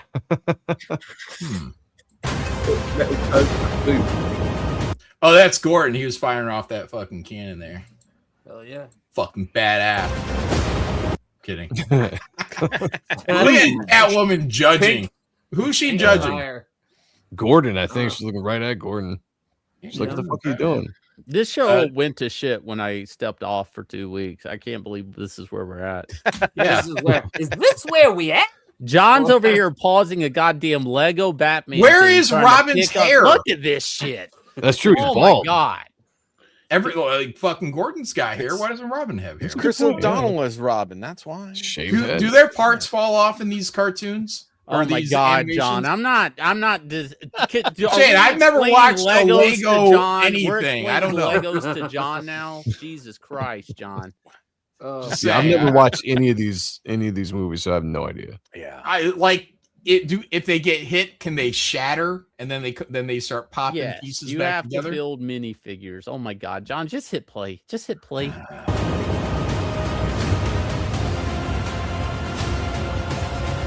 Oh yeah, here's the SJW 28. What is this guy? What the fuck is that? Who is this? It's a black Commissioner Gordon. It's black-faced Commissioner Gordon. Don't from you the know? 70s. Look at Look at this these. Look bitch. at these Is three that a they black them. Catwoman? Is that And this, whatever it is. That's what I'm saying. Look at that, man. Like Mozart over here. Is that from what's his name? The guy that did God, the fucking he filled in for Rob Liefeld on Matt Groening. God damn it, Hellboy. He did a run on Batman. Is that his Catwoman? Mignola, thank you. No, it's just parts, random parts, Legos. Hey, guys, you guys are reading into this way too much. Legos, you can go into the shop, you build your own little minifigure, you get 3 in a box for $10. That's all this Every is. one of these characters, including the Batman at the front, all look like people I've argued with on X before. There you go. Yeah, that's right. So, Shane, these Legos you speak of, right? Can anyone get them? Oh my god! Everybody can get it except John. I'm not explaining Legos to John. I'm not getting any Legos. Like, don't send me Legos, guys. I'm not going to get the small bits of satisfaction from hearing the click. There you go. Did I just hear the click? Is Shane over there clicking together fucking Legos right now? Yes. Oh, his hair was on there. Yeah. This is important. Shane. Oh yeah, that's a different Robin. Yeah, that's Tim. That's Tim Drake right there. Oh, What that's Damien? I don't know. It's one of them. They all look like.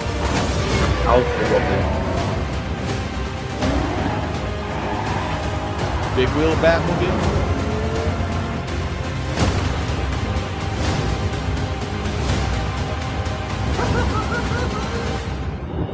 I'm glad they don't have the hoard out fucking Harley Quinn.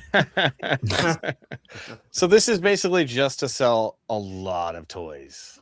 Oh yeah. No, the Lego Batman games. No, the Lego Batman games are like on number 3 or more. Like the Lego games are pretty big.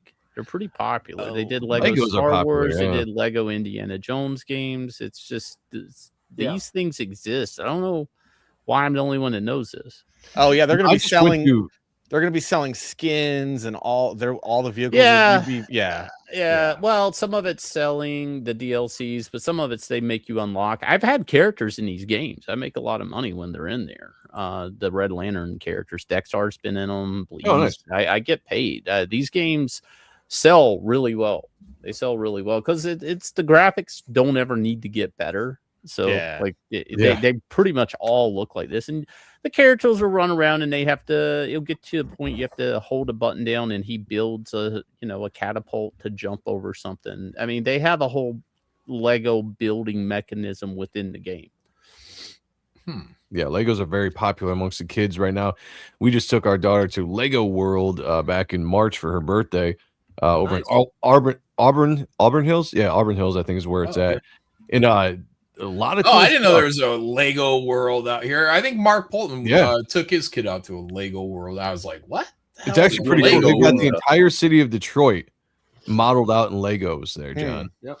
It's actually pretty cool. Yeah, they do it actually pretty good job there. Are there any like automobile fires? Like all the crime is. No, but did you know that there's a salt mine underneath Detroit? Oh yeah. I never knew that until the Lego World, which they have that depicted, and I was like, "What the fuck I is guess this?" it serves like mole men. Like, they got some urban farms, and it's educational. Who knew? Yeah. Does it have a Muslim population in this Detroit? Oh, absolutely. Yeah, it's Dearborn fully represented. Can we hear the call to prayer X amount of times a day? No, I think they kept that one out of the. I think they do it with a kazoo. They do it with a little kazoo. Yeah. John, if you will, I got something I wanted to share for hard art. Yeah, sure. Not that everybody here is going to give a shit. Most of you probably won't. But if you're my age, you remember seeing Ghost in the Shell for the first time and how impressive it was. Now, then later on, and then you find the manga or the comics and you look at them and it looks a little bit different. I was a fan of the TV show. I'm not going to recommend it, but I like Standalone Complex. They made more of a kind of a cop TV show animation, and it was fun for what it was. So I guess they're doing a new cartoon series. Now, before I hit play, did I share audio? Let me see. Did I? Yes, I did. This is, to me, looks a lot like the manga. Okay. Yep. Oh, yeah. Yeah. Manga can go and suck a dick. That's totally Shiro. Yeah, absolutely. Yeah. Like, look. Oh my God! What is wrong with these fucking people's noses? Why they got zigzags? Oh fucking hell! Choke out! It looks like the guy that drew the manga. Like choke out. Do you realize there was a manga of this, right? Manga's gay as fuck. Okay, just for the concept of this.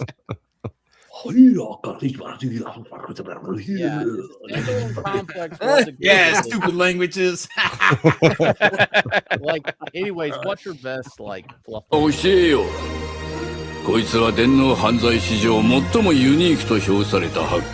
it's like that vest puffing, almost like a Ghibli.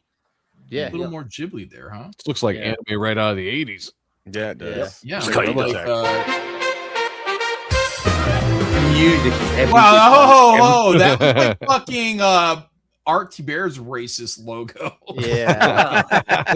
Yeah. I think they could get away. Asians. That's like a monkey. Look how it's a I know. That's not a monkey. That's a black man walking down the street. No, it's not. No, it is. It is. It's got a tail. It's got a tail. It's got a little. No.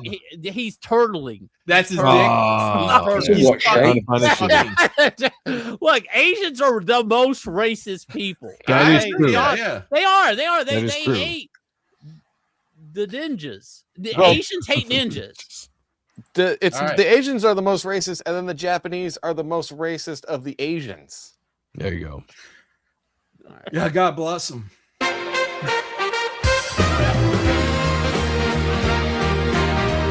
公安休暇首相直属で圧力の効かない組織です。公安休暇の広角機動隊とか名乗ってて。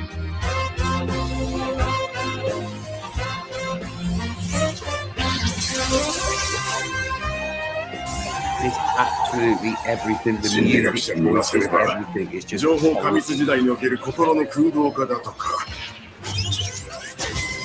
Dude, that arm right there. That was kind of cool. That's badass. Yeah. Yeah. Asians' idea of what's cool is like it's just like, nah, this ain't it, man. I think this They've been doing it wrong a long time. It's the music, John. It's the music. It's the music. It's the music, yeah. Explaining of everything. It's like they're 10, 20 years behind. Even though they're not. I don't know. Joke. I mean, Ghost in the Shell was pretty advanced as far as cyberpunk and futuristic and robotics go. I don't know. I think at one point somebody said, what's the artist's name again? Shiro? Yeah. Shiro, yeah. Yeah, like the military actually commissioned him for tank designs because his idea of the tanks and Ghost in the Shell, like how they could be all terrain, actually makes sense. Oh, he's got great designs. Yeah. Oh, shit. Ow. Put it back up, Sean. Here we go. So, if you guys know Shiro's stuff, this is pretty much what we're talking about here. Oh, so, that's what his city stuff though, and his vehicles and his trucks and his tech and his backgrounds were the shit. So look at that. Yeah, look at that. His stuff is Appleseed. Yeah. Where's the cars, man? That's the stuff. Oh, I can't show that bit on stream. That's the other thing you did. Yeah, show it. No, it's all right. It's art. You can show it if it's art. I found out. Oh, is that right? Well, ask John first. Ask John first. Yeah. No, don't. Hey, I'm not going to, but I just want to show like the car chases, but also like some of the stuff you were talking about. When you said it looks like Shiro's art, there you go. I mean, that's pretty much. I mean, this is probably like one of the better animation like adaptations to a style. I think they captured his style out of all of the stuff. Check out the animation on this. Chokai hates it. Check out he doesn't understand the source material. Well, Chokout's also a limey. I don't understand it. No. All right. So, anyways, watch his hand transform here. See her fingers pop. Like, yeah, it's badass. Yep. Wait, here, fold over, make barrels. It's like that's kind of badass. I don't know. Ooh, little ass cheeks. There you go. Little ass cheek. Yeah.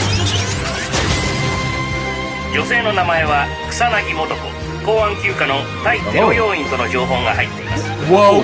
Why are they using this music? Oh yeah, go back. Wait a second. Go back a second. That Just a couple bit, frames. Culturally, I felt like I didn't understand it, so I need to see it again. Right there. Yeah, right there. There we go. Now we're talking. What do they call that? You know, that's a coin slot. That's a Shane Davis inspired coin slot cover. He's welcome. That's right. Well, inspired Shiro. You're all perverts. It's a cartoon. You're right.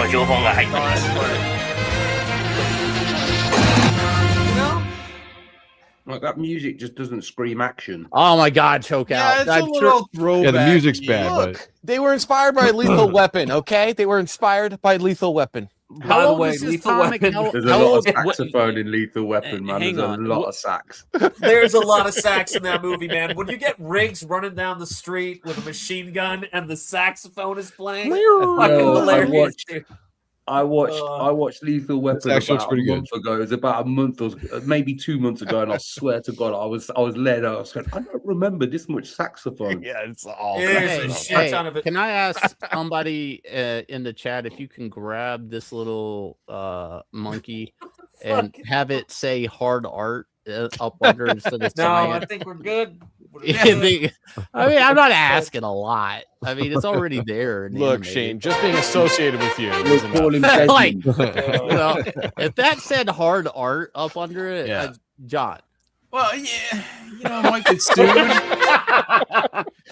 Change the little monkey around a little bit. Line, isn't it? It's a bit close. We don't want copyright, infringement going on here. Just change them around. Use Grok, change them around a little bit. You can put hard art in there. I guess it'd be funny. I don't know. Like John's it'd be hilarious. I'm not sued. John's a voice of concern here. Oh my god. Yeah, well, I don't want to get sued. It's their fucking. There you go. Whatever. I'm just saying, change the little walking guy around. Give him another tail. I guess A longer tail. On a serious note, though, I'm glad that they've got an animation style that's a throwback to like the 80s. Like, I don't know if that's hand drawn or if it's just a simulated hand drawn, but I like that they're going back to that. So that looks good. Hence the jazz music. They're going back to the 80s. Oh, yeah, there you go. A lot of time travel, just like in Silence Dogood. Oh, yeah. Please go sign up for my campaign. It is about a teenage Ben Franklin who travels through time, finds himself in a dystopian future run by tech companies that are enslaving everyone inside a VR program with an AI run by an AI that is thinking that it's becoming God and wanting to save humanity. And Ben Franklin fights back with lots of lasers and robots. Wow. This adventure, they will be traveling back in time to the Battle of Trenton, meeting George Washington and Alexander Hamilton, and kicking the British's ass, or actually the Hessians' ass, and some limey captains. So all the Brits get their teeth kicked in this this series. All right. What do you think about that, Choco? Settle down.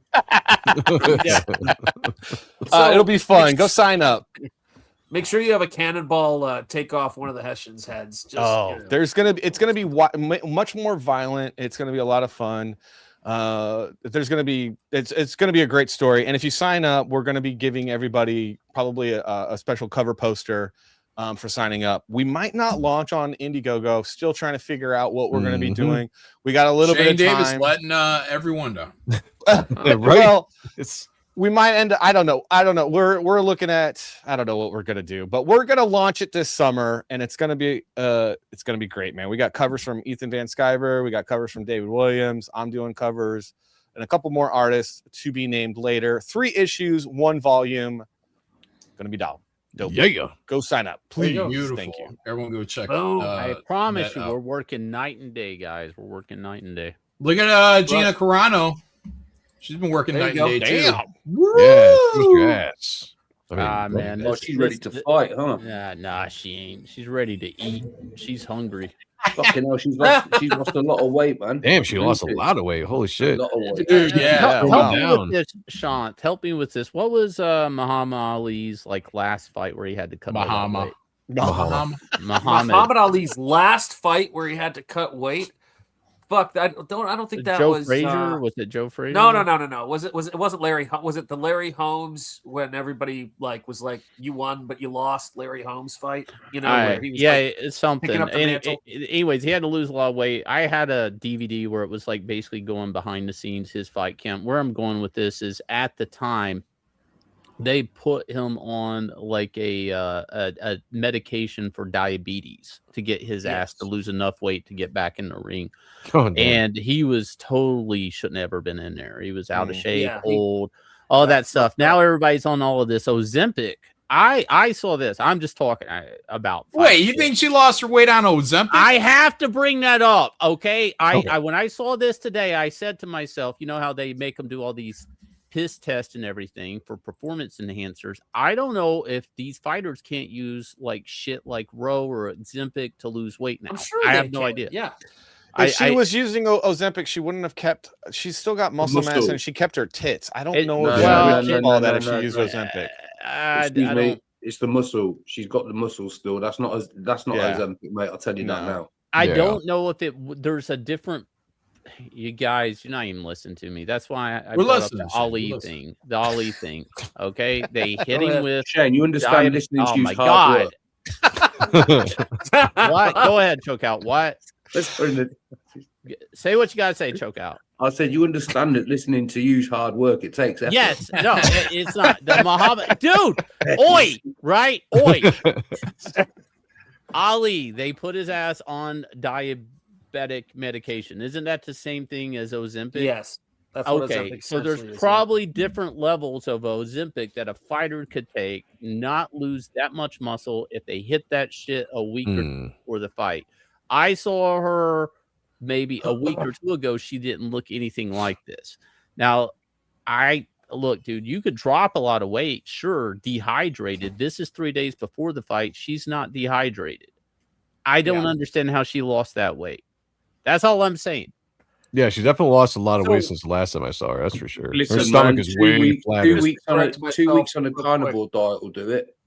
Yeah. Well, just True. real quick to correct myself, guys. It was Trevor Berbick who beat Muhammad Ali in his last fight, December 11th, 1981. He was 39 years old at the time, and you guys know him from his famous flopping around the ring when Mike Tyson beat his ass up famously. So that's how late Ali was fighting, and he was done way before that.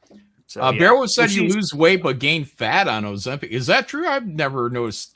It kills your muscle mass. The opposite of fat. It eats away, but what it does is it's eating away at people's muscles. It's weird. So it's leaving behind the fat more or less, and it hollows out the bones. But you look great. That's hard work, diet. And, nothing a little synthol can't fix, right? Dude, I mean, choke out. It's also saran wrap holding her fucking stomach in. Get the fuck out of here. Are they allowed to juice a little bit? This is the Gina Carano that we deserve for these movies. Like she wants to be a movie star. She wants, like this is how she should be looking. Yeah, she can't be. Doesn't have to be exact. She's working really hard to hold this up. But you're in these action movies or whatever. I mean, we hold Chris Evans to that standard and Chris Hemsworth. All these guys is in shape to keep their careers going. Yeah. Gina Carano is an action star. Like that's how she should be looking all the time. And if she's not doing an action role, she looks like a great hot whatever. I don't know. All right, MILF. I got this figured out. I don't know about MILF. I got this figured out when they. Oh wait, no, she's younger than we are, isn't it? Yeah, she's younger than us. Yeah, I think she's in her 30s. 43. All right. She's 43. Okay. That's grandma. That's grandma. Yeah, grandma. So, Jesus, she shouldn't be fighting at 43. No, what the fuck is she doing? Anyways, what was I gonna say? Okay, here's the scenario. Now, when she got kicked out of Mandalorian, she hired herself a nice Jewish lawyer, and that Jewish lawyer said, "You'll win this over time, but you know what's going to help if you get fat as fuck." Show signs of depression. Being fired is gonna really compromise your career because you ain't fitting in the suits anymore. You're not the find a YouTuber. Yeah, find a YouTuber, get in there, get your story out there, let everybody know that you're eating the bonbons and the tub of ice cream every night as you watch The Mandalorian season 3. And then the settlement comes. Now it's time to drop that weight. Shane, I remember Deadpool, and she was big then. So a little chubby there. Yeah, I liked it. It was a good show. It was good show. show. Listen, you and we understand this shit. You know what I'm saying? Right.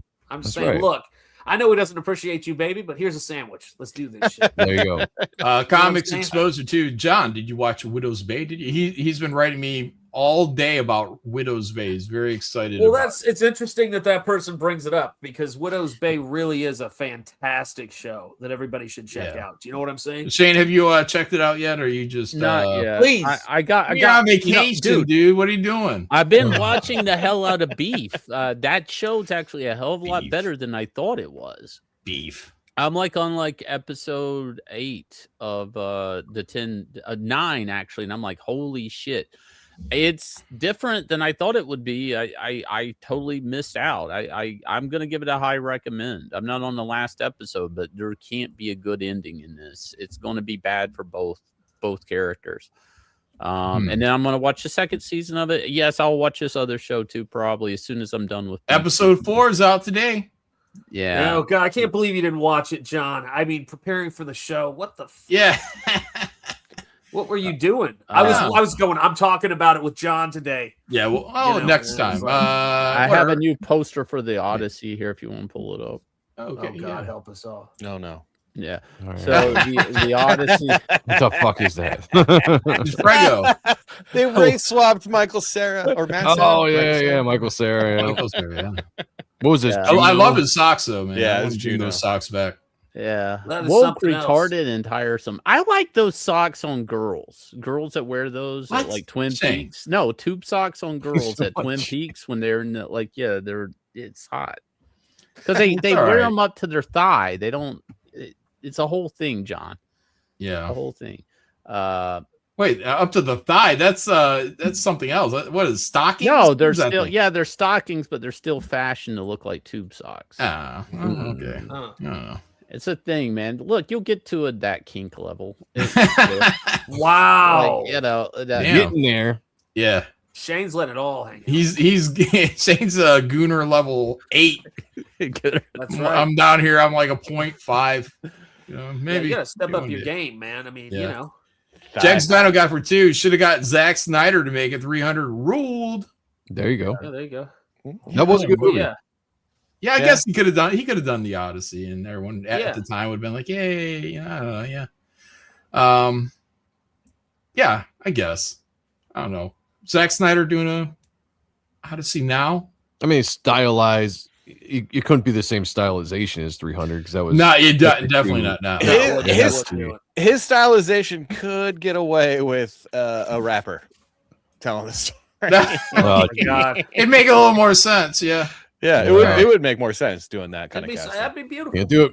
Super Mastermind for 5. Forgot that movie. Look up a proper remake of an IP by comic book writer Beowulf 2007 3D.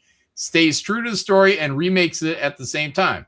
Oh, yeah. Right. I think I know which one you're talking about. That was the animated one that was in the theater, right? The one that had Angelina Jolie.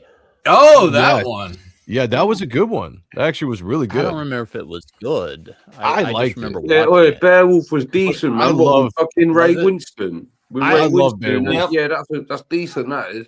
So The only yeah, we thing were I out could never- there.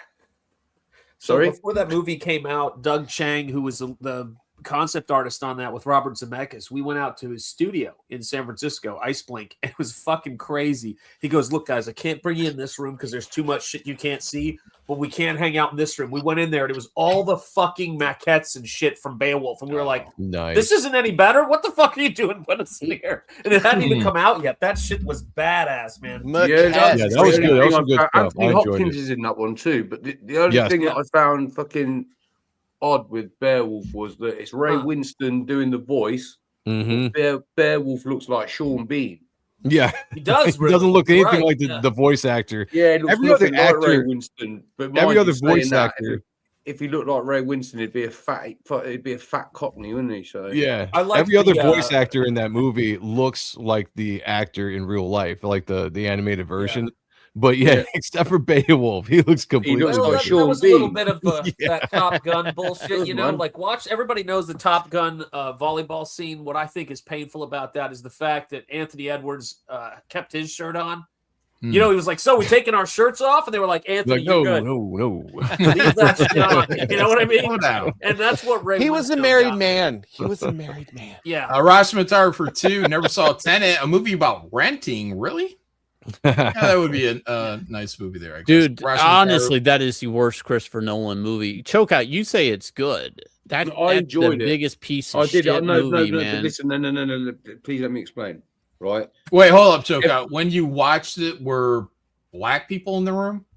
There was hardly anyone in there. I went to see it on like the first Oh, or okay, you second saw it in day the as theater? well. But I go in the afternoon. I Oh. went in the afternoon, but I can remember there was, honestly there was a handful of people in there, and I was enjoying it. Right, but the thing is, if someone was like, "Oh, it's terrible. It didn't make no sense," or blah blah, I wouldn't defend that. I wouldn't be like, "Yeah, no, I'd agree with them. It did," but for some reason there was something about it that I enjoyed. But again, I won't defend it if someone said it was shit because I couldn't understand why people didn't like it. Do you know what I mean? Dude, I the own sound- the movie. the I sound was watched terrible, it. though. I've watched it 2 or 3 times, and I can't understand it. And the sound is fucking horrible. I had to turn subtitles on for like the Robert Pattinson guy talking, and it's like that guy. There's no reason I'm having to do that. It's like they're mumbling the whole fucking movie. It's fucking weird, and it's retarded. Like they lose me halfway through the movie, man. It's the only movie I've sat down and at least watched 3 times, and I could not tell you what it's about. Oh, I've only seen it like once. I watched it in the movie theater, and I was like, "Yeah, that was all right." Tell me what it's about. He's got to stop fucking that Russian dude who's got terminal cancer, who's a fucking bitter little Betty from fucking destroying the whole of humankind. I have no idea, man. I don't. Yeah, how did you not get that, Shane? It's like a time travel movie. I don't even remember a Russian. And then the kid at the end, who he goes to, the kid who's walking to school, that's the dude that's been helping him throughout the old movie, who's sent back in time. Dude, I did not get that Spoilers. at all. How did you not get that shit? No, God, Shane, the fucking movie's weird. I don't know. Nobody Patterson, Robert Patterson is the kid. What? And he's been helping him. That's why he can't tell him shit. He can't explain certain shit to him because I can't remember. I've seen it once. But he's the kid. He's the little boy he's Gwyneth Paltrow's fucking son. And like when he's diving off when he dives off the yacht, I can't remember. I've seen it once in the movie theater, but that much you got it right off the bat. You're gonna tell me you're the one person that understood this movie right off the bat. No, I don't mean that. So maybe a lot of people understand it, Shane. Like, nobody understands this movie. No, Dude, I saw it and I struggled with it. It's not. Yeah. So, all right, Rush here's Matar for question. 2. John, 50 Shades of Grey, narrated by Sir Ian McKellen. Yeah, that's a BDSM movie. A gay man. Boy. A very gay man. Very, very gay. Grab my titties. Nomadamon for 2. Andy Serkis narrated the Lord of the Rings audiobook as well. Oh, there we go. Well, maybe I'll have to check out both of these audio. There you go. Doc Ruski. Probably damn good. Take your time, make sure everything works, so you'll never hear the end of it, Shane. Yeah, I know. We're making sure everything works because if it fucks up, you're right. Yeah, fuck all the noise, but it's true. Rashmataru for 2. Ooh, I am a Lamu man. You were a skeletal. Oh, I am a Ramoman. You were a skeletal. Thank you. I'm glad someone got that. I'm like, what the fuck is the Rashma talking about? All right, Sarah gets Fungus for 5. Did any of you people watch Swamp Thing? Is it worth watching the full series? It's on Prime. Oh. What, the one film that was on the DC? Yeah, I've heard mixed stuff about that, and it was weird. So I was around at DC, and I was at the parties when they were doing that at San Diego. That whole thing was kind of not that show, but just that app was really thrown together for the buyout. Like they were just like, how can we sell an idea of a streaming service? So they did that show and the Titan show. The Titan show was. I got that app when they first dropped it. I was like, oh, this is kind of cool. And all these streaming services, and they had all the backload of comics you could read right on your TV and all that kind of stuff. The thing that sucked about Can I intervene quickly? Yeah, go ahead. To this lad in the chat that seems to want to target me. Listen, right? Why don't you go and put in Google in any AI generator? Ask the question: do people that curse a lot tend to lean to be high IQ or low IQ? Why don't you go and do that and then come back to me? Anyway, sorry, guys. Oh, is he cursing a lot? No. Go on. I have a real comic book story after this show. Go ahead. I was just saying on that. So I went to watch the Swamp Thing, and the day before the Swamp Thing series debuted, they announced that they canceled it. Yeah, you remember that? That rings a bell. That rings right out. They canceled it right before it dropped. So I watched the first episode, and I couldn't get into it, knowing that there wouldn't be a second season. So I'm like, why invest my time? So I never watched the rest of it. The whole thing was Prime. They were wanting to be bought by somebody. I want to say like AT&T bought them. And the idea was, hey, what if DC was a streaming service? But they wanted to look like they had more. They already had HBO. But they wanted to look like they had just the whole Warner Brothers, DC Comics cartoon, all of that shit on one platform and comics. I mean, it was a nice enough idea, but here's a real life comic book story. So I was in that Comics Pro Facebook group, the one that tried to kick Ethan out. Yeah. Well, Rob Liefeld was in there, and one day we were talking about equity, and I was like, yeah, you can apply for equity. And Rob didn't know that. And he's like, really? And I'm like, yeah, all you got to do is ask DC. They won't come to you and say, hey, sir, will you fill out this equity form? You need to ask. And next thing I know, I'm in New York and I'm at the Teen Titans premiere because it's whatever, and the DC threw out an invite, and we're at New York Comic Con, and I'm there, and there's Rob because Hawk and Dove's in it. Oh, and Rob's getting paid, I guess, for his version of Hawk and Dove, and he's like, "Hey Shane," he's like, "Hey Shane," I'm like, "Hey," and I get my selfie with Rob, and nice. John, I got a selfie with Rob. Yeah, fuck you. No, I worked with Rob for a while. I don't think I don't know if I'm in pictures with them, but I've never had. I don't think it's like a bro pic. Like, hey. But that was before they were doing selfies, right? Yeah. Well, yeah, there were no selfies. Oh, yeah, they were their doing cameras, but not. John, selfies. if you want, what Shane's trying to say is he'll put in a good word for you. I might, John. I'll take my selfie and give it to you. I've had my time with Rob, and I appreciate it and all that. So, but I've been there. I'm gonna take my selfie. The Todd stuff really gets me though. Whenever I'm gonna AI you into have it. a Todd story. Yeah, I'm gonna AI you into it. There Thank you go. That's my gift to you. What a friend. That's right. What a friend. All right, let me get a couple more of these. Rashmatar for 2 says it's a Gundam. Yeah. Jegs Dino God for 2. America would make the Atlas from BattleTech. Oh, wait. What? Oh, it's a Gundam. What? The robot we were watching. The video you brought up. Okay. I thought you were talking about the YouTuber. Never mind. Go ahead. No, it was B.A. Baracus's. What's the Atlas from BattleTech? Is that like the big ship thing? Don't they have like a big ship that does some kind of? I think it was on the cover of one of the books, if I recall. Was it just a giant mech for that role-playing game? If I'm not mistaken, I could be wrong. Yeah, man. Atlas. Ooh, BattleTech wiki. There you go. Hold on, let me see. Yeah, this thing is fucking. Yeah, hold on. Let me open image and new tab. There you go. This is fucking it, man. It's like part skull and big, heavy. Clunky. Oh yeah. Oh, now we're talking. Make it badass. Yeah, guns on the arms. It doesn't even need fucking hands. Turn those into fucking rocket launchers. It'd just be one big walking fucking rifle. Yep. Just everything a barrel. Every limb a barrel. That's Metal Gear. That's Metal. Oh, is that they do in Metal Gear? Yeah, it's everything's a barrel.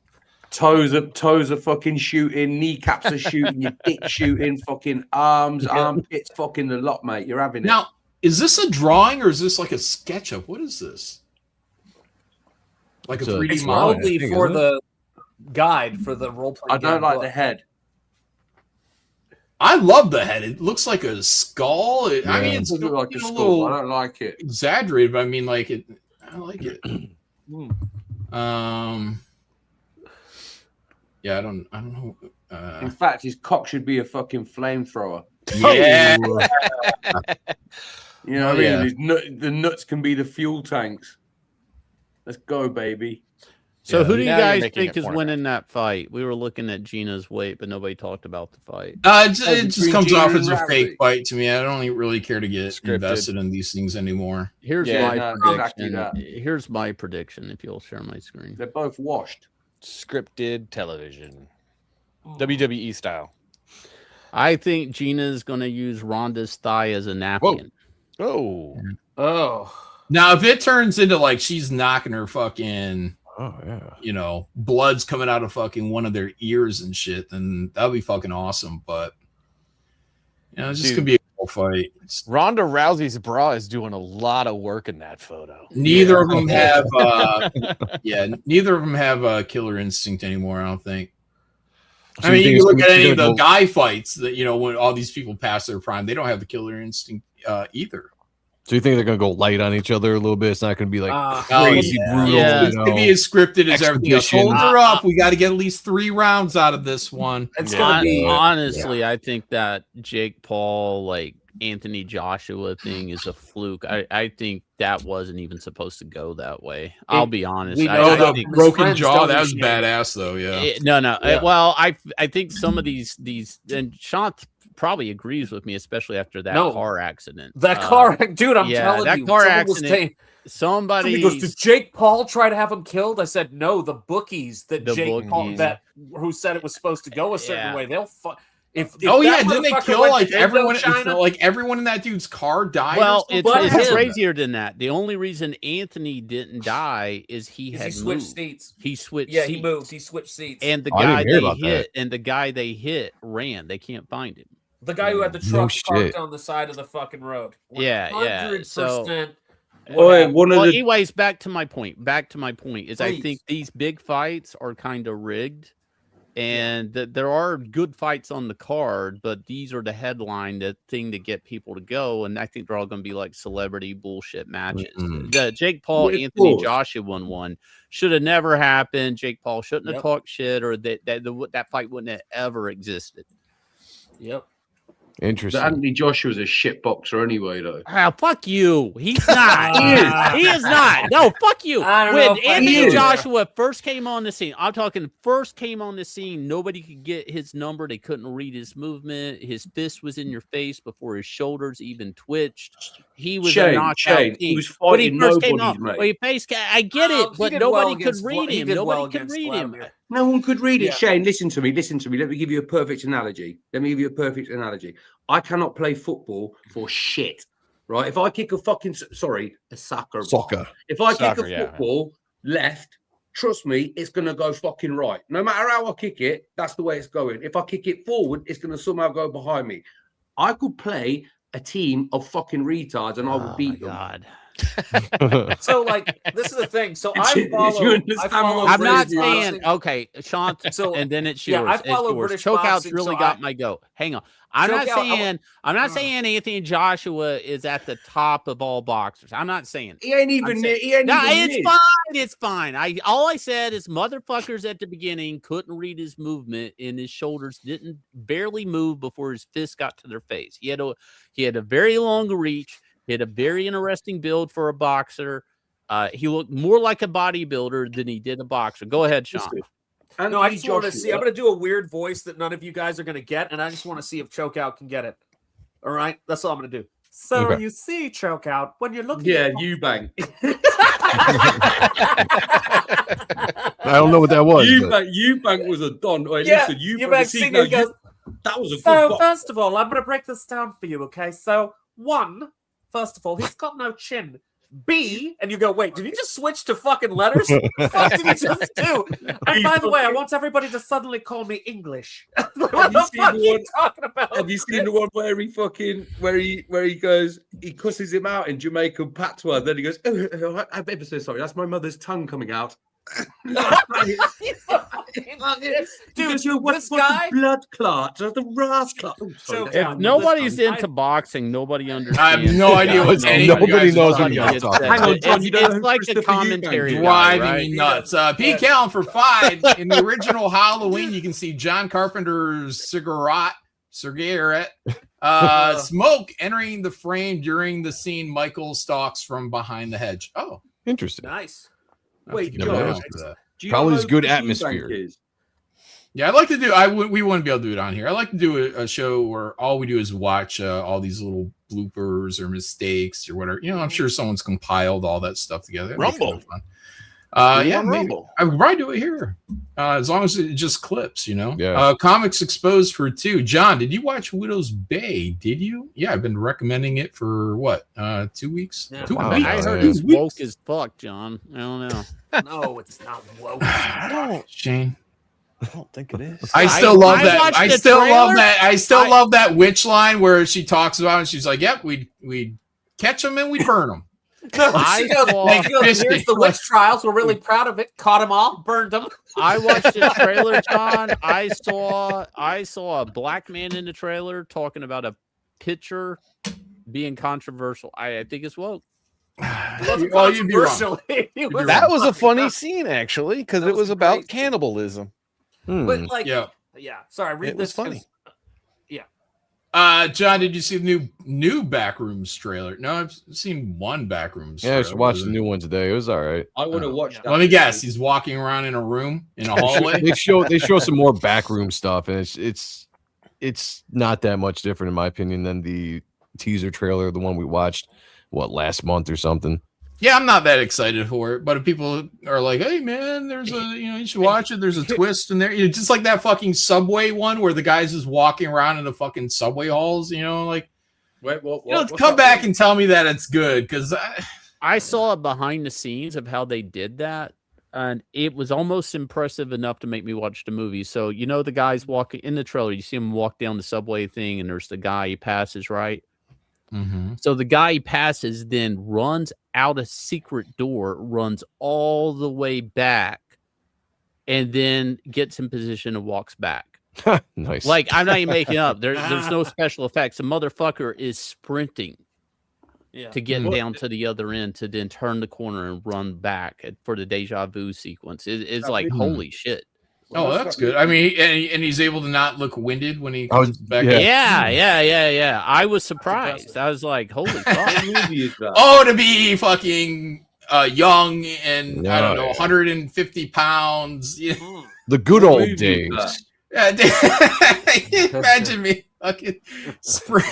I can't go up. I ain't gonna make it back, man. They're gonna be. Where's the fucking mailing for this John shot? dies. I can't go. I can't go up a flight of stairs without bending over and grabbing my knee. Like, it's like I don't understand how these guys do it. Like, seriously, I think my knees are shot. I'm fucked. They're done. Yeah, but Shane, you got to understand that you've been fat, so you've already. I know. Pressure. Oh yeah, he had your knees had to do extra work for like 20 years, right? Some girl, because I went back to my new gym, old guys I used to work with. I'm in there, and there's this girl in there, and I'm like, I'm like trying to keep it together. I'm like, let's see. And she's talking to me. I'm not wandering. I have an Asian fetish. She's white. I don't give a shit. But anyways. My buddy goes, yeah, you want to talk about losing weight? Him right there, he used to be 285 pounds. Like, what the fuck, bro? I'm like, what the fuck? Did Yanzi tell you to do that? Like, what the fuck?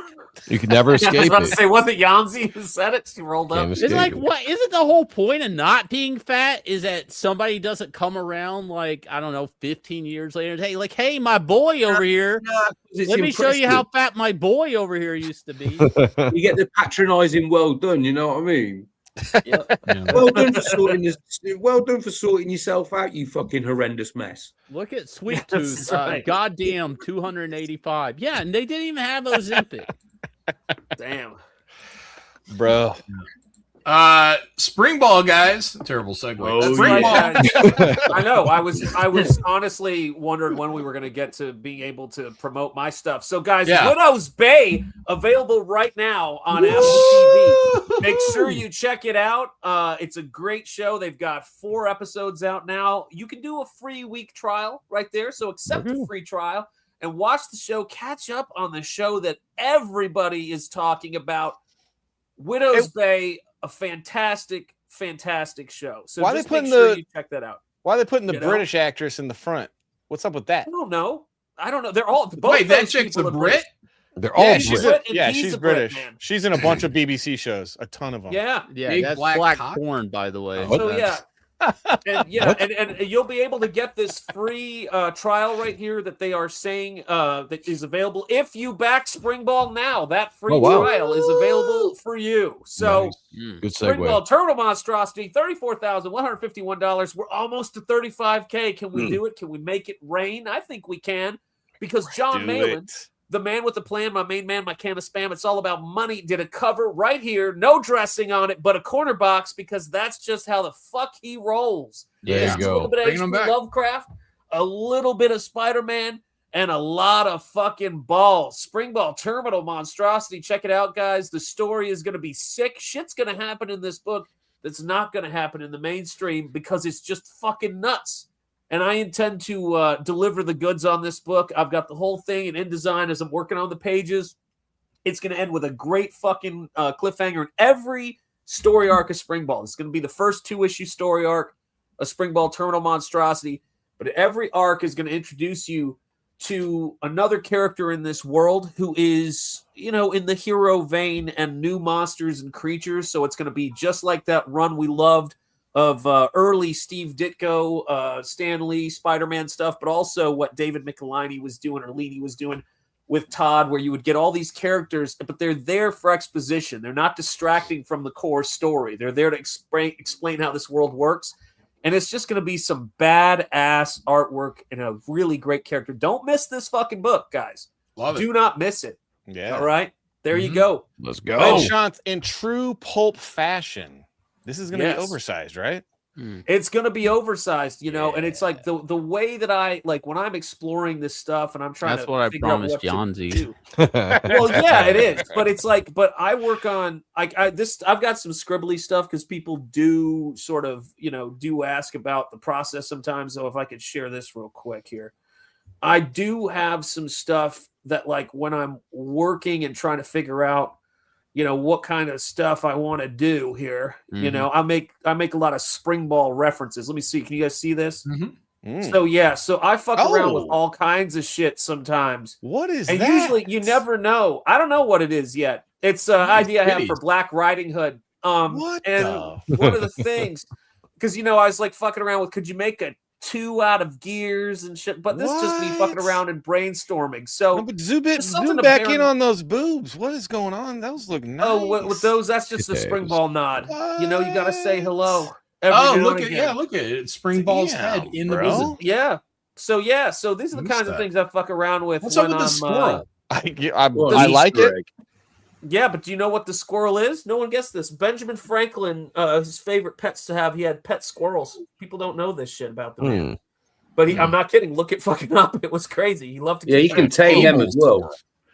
He also loved turkeys, hence Turkey Robot. Yeah. Fuck yeah, man. That's what Who you doesn't love turkey with a bit of brie and cranberry sauce in a sandwich? Wasn't he? Am I making this up? No, he was wanted a player. the turkey. No, Benjamin Franklin wanted the turkey to be our national bird, right? Yes, he wanted the turkey to be the He wanted the turkey to be the national bird because it was wily and cunning and very vicious. And when they're not. What the fuck? They're stupid as fuck, and they look up at the air when it rains. Wild turkeys are mean and they're we have them here. Aggressive. They cross the street, they stand in the street and go, "You want some of this shit right now?"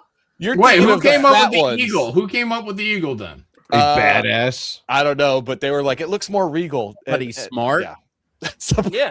Imagine bald eagle is have you ever our national bird, the rest of the world. We get enough shit as it is. At least we got wild turkeys are the best eating turkeys. Hey, so this is the thing, guys. You guys know what we do here. You guys know what we do in Comic Skate. And what do we how we kind of are here and we're trying to make cool shit and promote shit and get together. Badass. Do me a solid, man. I'm still like figuring this thing out, trying to figure out where it goes. Take a look at Spring Ball, back, you know, Reaper Destroyer, back all of the fucking crazy shit we have going on, back Black Riding Hood, Black Shane Davis, Black Shane Davis, yes. Black Shane Davis. Everybody wants Black Shane Davis is the best Shane Davis. Yes, exactly. Back Shane Davis, go over to his site and go and buy something right now, but there is cool shit going on, and I like White Shane Davis too. I mean, he's all right. I mean, if you don't have a choice. Not as cool as Black Shane Davis. Not as cool as Black Shane Davis, but, you know, we're having fun. This is actually based on Benjamin Franklin's personal pocket watch and the style that it was. This is the shit that I like to do because I love history, and this was driving me fucking crazy because I was trying to come up with that's actually from the papers. That body, everything on that chick is fire. I like that squirrel too, man. The squirrel looks fucking this. With his you know what I'm talking about? Cable eyeball there. I'm telling you right now, I'm not paying you royalties on this new character you've created. That's fine. I don't need you to do it. My only hang on. Then there's punitive damages. Sean, you have to have teeth coming out of the squirrel.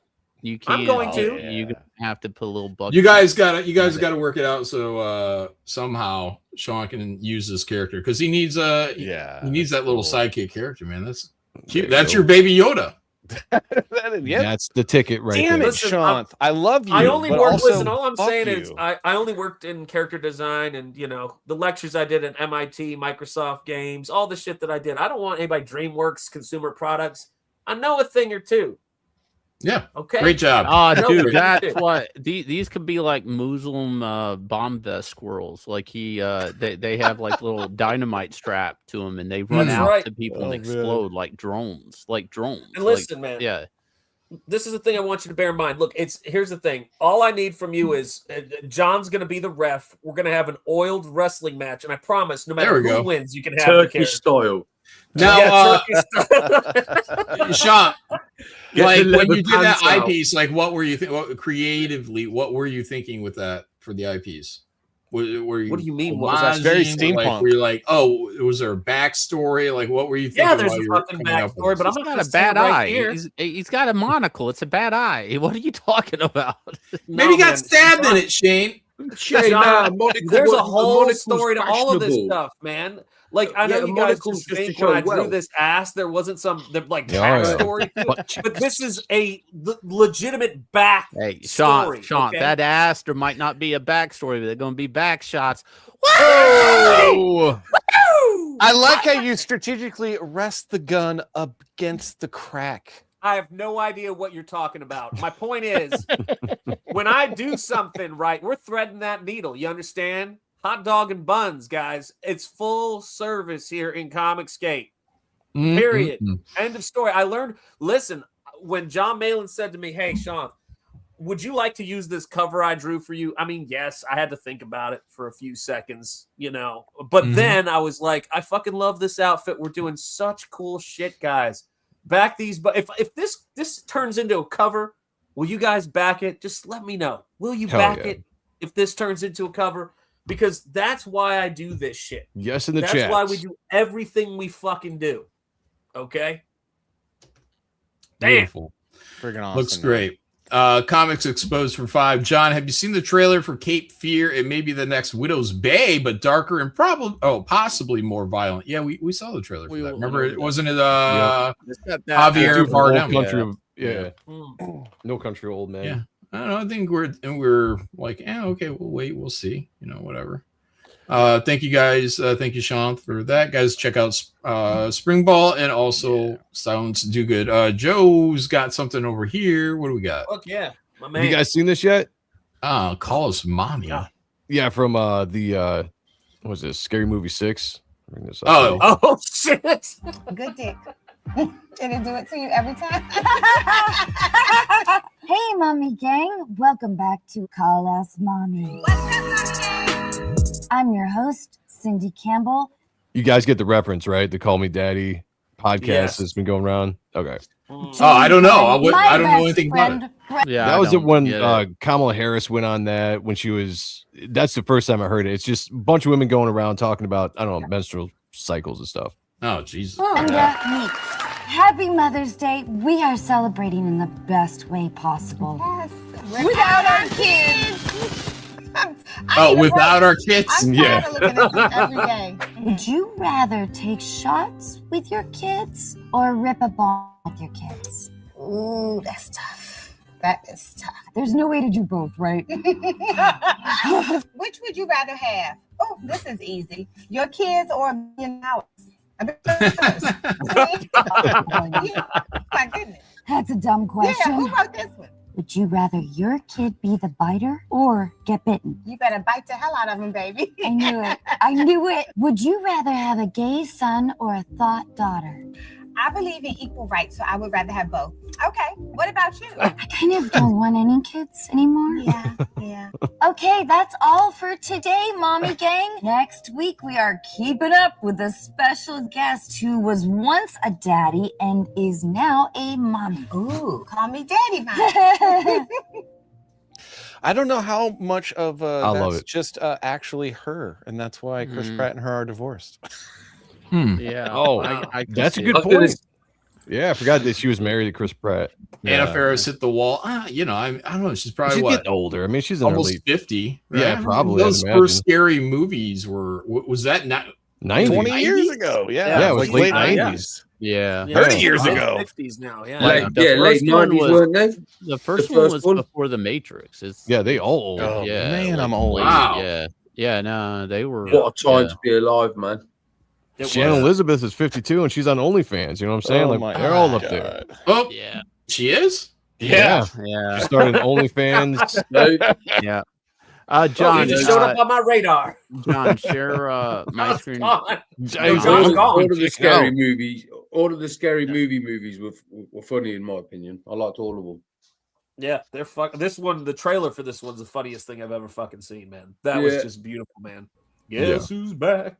Yeah, beautiful. What am I sharing? I found the thing I was talking about. So they're saying that Christopher Nolan chose this 2017 translation from this lady. That makes sense. Fuck. Is it a lady? Yeah, that looks like a dude to me. They're saying it's one of the worst translations with a clear feminist woke agenda and a strong emphasis on the women in the Greek poem.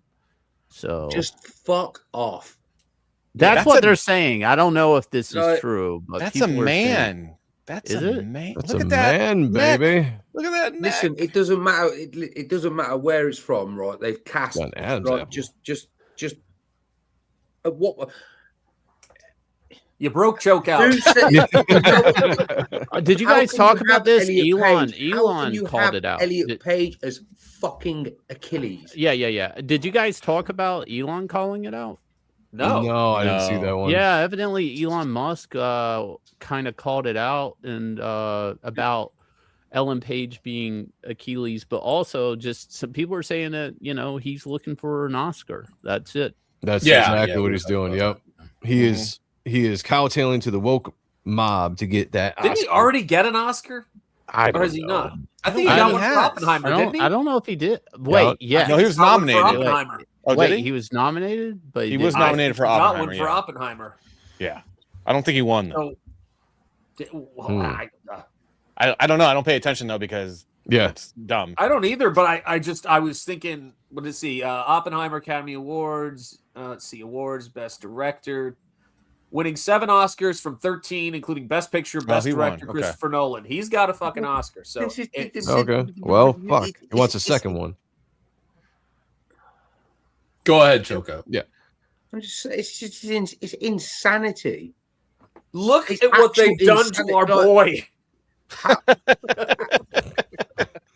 There's just no explaining it away, though. Do you know what I mean? There's no viable or reasonable reason as to why you would do such a thing.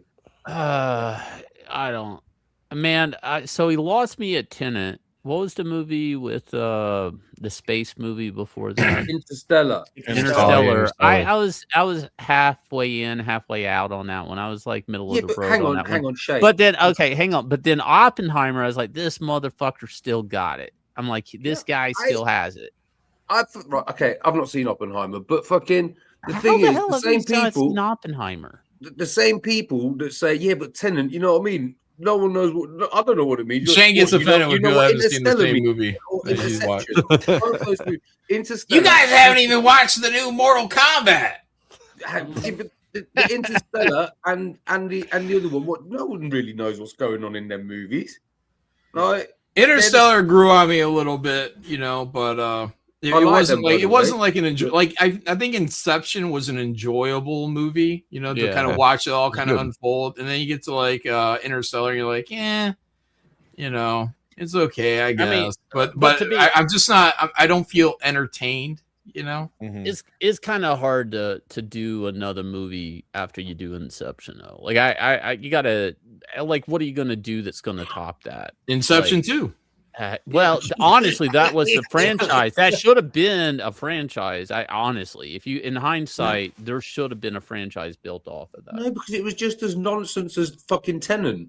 What the fuck are you talking about? Jay, listen, get the hell out of here. Nobody in the world believes what you just said. You have to realize that, right? Everybody likes. I don't care. Everybody likes. I don't care whether there's opinions, right? No, right. I Interstellar. Listen. They're all good movies. I enjoyed all of them. Inception, I enjoyed that movie. I thought it was fucking class. But just like Tenet, it's like, you really know what was going on in that movie? Yeah. In Inception? Yeah. No. Like, what is he? At the end of it, the spinning. Well, that's the thing, though, Chokeout, is it leaves you, like, when that happened, that little token thing, whatever, at the very end, when it's about to maybe wobble a bit on it and they end it, like a guy in the audience is like, what? Yeah. Like it left you like, it's like exciting. It's a question. You know, I was still he in enjoyed a it. dream? Was he not in a dream? You know, sometimes you don't need everything really spelt out for you. Right. Yeah. You guys like Twin Peaks? Yeah. I mean, like they don't spell it out for you. They don't spell it out for you, but you fucking go watch that Twin Peaks Unraveled shit. And you're like, holy fucking shit, man. Yeah. Exactly. I can remember watching Twin Peaks. I was only a kid, like I was in my early teens, and I could just remember thinking, why does everybody like this shit? Episode 1, I tell you what, that pilot or whatever, episode 1, where you know her body sounded like that is like one of the best single kind of standalone TV episodes. I think the mom breaking down and crying, like when she's like yelling, you're like, oof. Sarah Palmer. Yeah, that's rough that shit, her name? man. Yeah. So I mean, it's just that first episode is great, but yeah, it's a lot of kooky kind of stuff. But you know, if you get through it and then wait 20 years for a guy on YouTube to explain it all to you, you're like, holy Palmer, shit, right? What was her name? Laura Palmer. Laura. She has 3 names. Laura Lynn Foyle, but no, Laura. No, wait. No, that was her friend. Okay, that was her friend. I can, yeah. Rash Matar too said Shane will be into girls in roller skates in a week. Oh, there is a skating ring near me. I'm like thinking about it. Is skating coming back? No, my girlfriend's a roller skater. I don't think so. There's a rink not too far from where we live in Kalamazoo that's been around since I was a kid. Still going strong. People still go there. Yeah, we have a rink too, but I went to the dentist today, and my park in my town has been closed. So we just just small talk. Small talk. Like, and I'm like, yeah, the park's about to open up. And she's like, oh yeah, that's great, because I've been looking for a place to roller skate. I'm like, what? I'm like, who the fuck is roller skating? But now it's coming now back. I'm hearing it like, okay, that's bullshit. They're farming for business. They're going in there showing tricks to kids so they knock their goddamn teeth out and then she gets paid. Wait, Cho'Gath, did you just buy those, or I've had these like about 3 months or so, and then these ones are my newer ones. Is skating coming back, or inline skating coming back? Is that? Yeah, but I used to do it when I was a kid a little bit, but not much, but a little bit, and then I wanted something that would be similar to like skiing. When I'm not skiing, because obviously I ski, and my girlfriend she roller skates, so I just was like, fuck it, I get some inline. So I got, and these are like my newest ones. Okay. Yeah, Cho'Gath, you're trying to keep up with young pussy. Just be honest. He's the old guy. Cho'Gath. She said I'm faster than her. I was going to say, rumor has it. No, those are his escape skates. Cho'Gath, that was the most honest thing I've ever said to you. But Hey, my John, skates are faster because mine, they're inline. She's on like on quads. What is this? These gauntlets. Yeah, sleeping psychopathy tagged all of us in here. Apparently, this says, wow, Odyssey actress or Odyssey Achilles actor Elliot Page shares images of the effects of wearing the leather arm guards on set all day. Yeah, this see, is that dedication. a real man. Oof. So I don't know if that's true or not, but she tagged us, and I wanted to bring it up before the show ended. Oh yeah, no, that was mine. If those are my forearms, it'd probably stink. No, that looks like the transgender surgery they do to get a penis. You're not getting the meme. You're not getting the meme. That's right. Yeah. Maybe that's what it. Maybe that's what it is. I don't know. That's just to hide the scar from the new penis. The new penis. Yeah. Oh no, that's what they made it. That's where they took the skin to form the That's what it's from, innit? It's got to be, because she ain't been in no fucking accident. She ain't that's foreskin. Oh, they've taken skin from her. She's done this on purpose. Wait, is that a real picture? I don't know. She's done this on purpose. Sleepy. She says cough cough down there. So yeah, I think it's a good joke.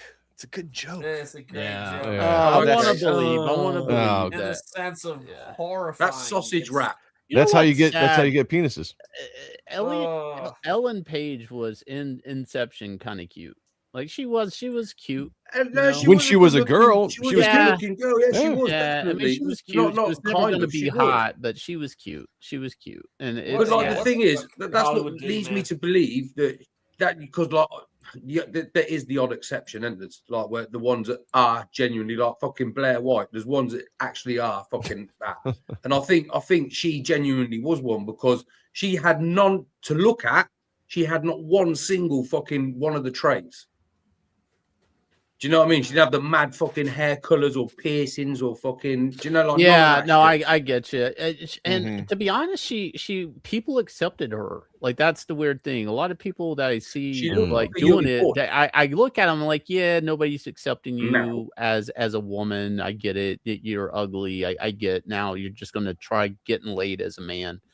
You know, I get it. But now though, has she got like? Did she fully commit to the bit? No, I don't keep up with it, man. She don't lie, she got no, I don't. She got like fake pecs and fake abs put in. Yeah, no, she got her boobs put off, but like, did she go to fucking? No, she's literally got fake muscles in. It's not just she got her boobs cut off. She got like fake 6-pack. Yeah. Like that's Oh, well, if you've gone that far, you're clearly going to have your. I don't know. That's why that's my point. She went that far. Are you asking me? Did she the whole thing? I have no idea.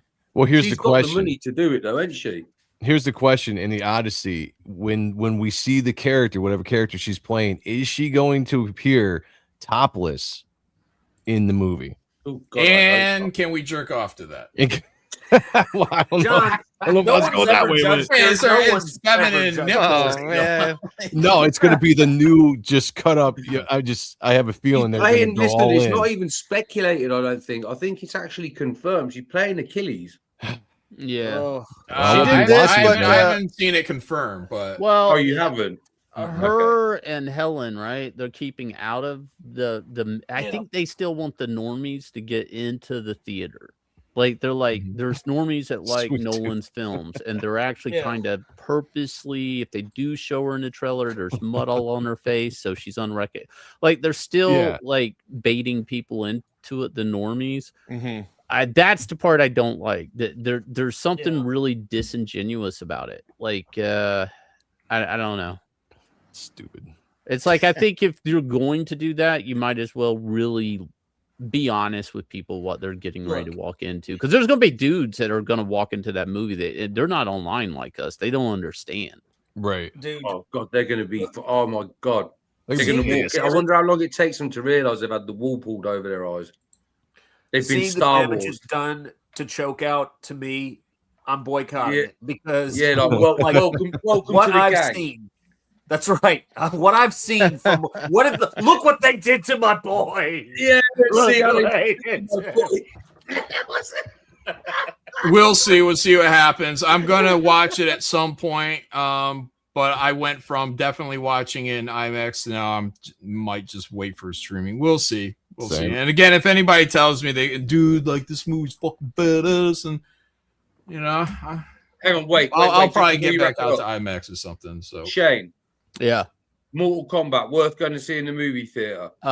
You can wait, but I had fun, man. I don't know. I said before, if they can just give me an X-Men, because I'm so like, it's gonna be woke, it's gonna be this, it's gonna be that. I'm like, it's fun. If you like Mortal Kombat games, this is the closest thing to the video game you're probably ever gonna get in a movie. For what it's worth. Carl Urban is funny. They do get the dynamic of a Guardians and Galaxy cast by the end of it. If you like the game, you're gonna like it. If you don't, you're gonna say it's a dumb movie. That's all I got. I was more of a Street Fighter man myself. Yeah, me too. Now, all right, guys. Well, thank you all very much for hanging out here tonight on another episode of Hard Art. Next week should be on Shane's channel. Yep. All right. Quick thank you to everybody in the chat for subbing last week. I really appreciate it, guys. We got over 500. You guys are awesome. Beautiful. Right, so thank you all for being here. Thanks everyone on the panel, all the chat and the super chatters. Appreciate you guys. Let us subscribe, ring the bell for notifications, hit that like, whatnot. Do as thou wilt. And is that satanic? Is that satanic? Yeah, it's pretty satanic. Yeah. And I'll do the be seeing you thing. That's What? Guys, make sure you get It's out there. from the prisoner. It's from the Guys, prisoner. everybody, make sure you go out there and back Widow's Bay right now. Yes, watch Widow's Bay, guys. You can go right now. You can binge all 4 episodes, and I'm literally gonna go watch it as soon as this is over. So And the 4th episode. And Beef season 1 is a lot better than I thought it would be. What is that available on? Netflix. And season 2 with that Oscar Isaac guy is up already. That's the only reason I'm watching season 1 is to watch the second. I'm going to watch something I'm sure I'm going to enjoy. That's going to be episode 4 of Widow's Bay. You're going to watch the show with you. I gotta wait before I watch a show called Beef. Beef that you're Message recommending. me after you check it out and let me Has know. anyone seen the show with the Australian lunatic? No, we're wrapping up, Choke Out. We don't have time to converse all this stuff. All right, guys, have a great night. Talk to you later. Bye.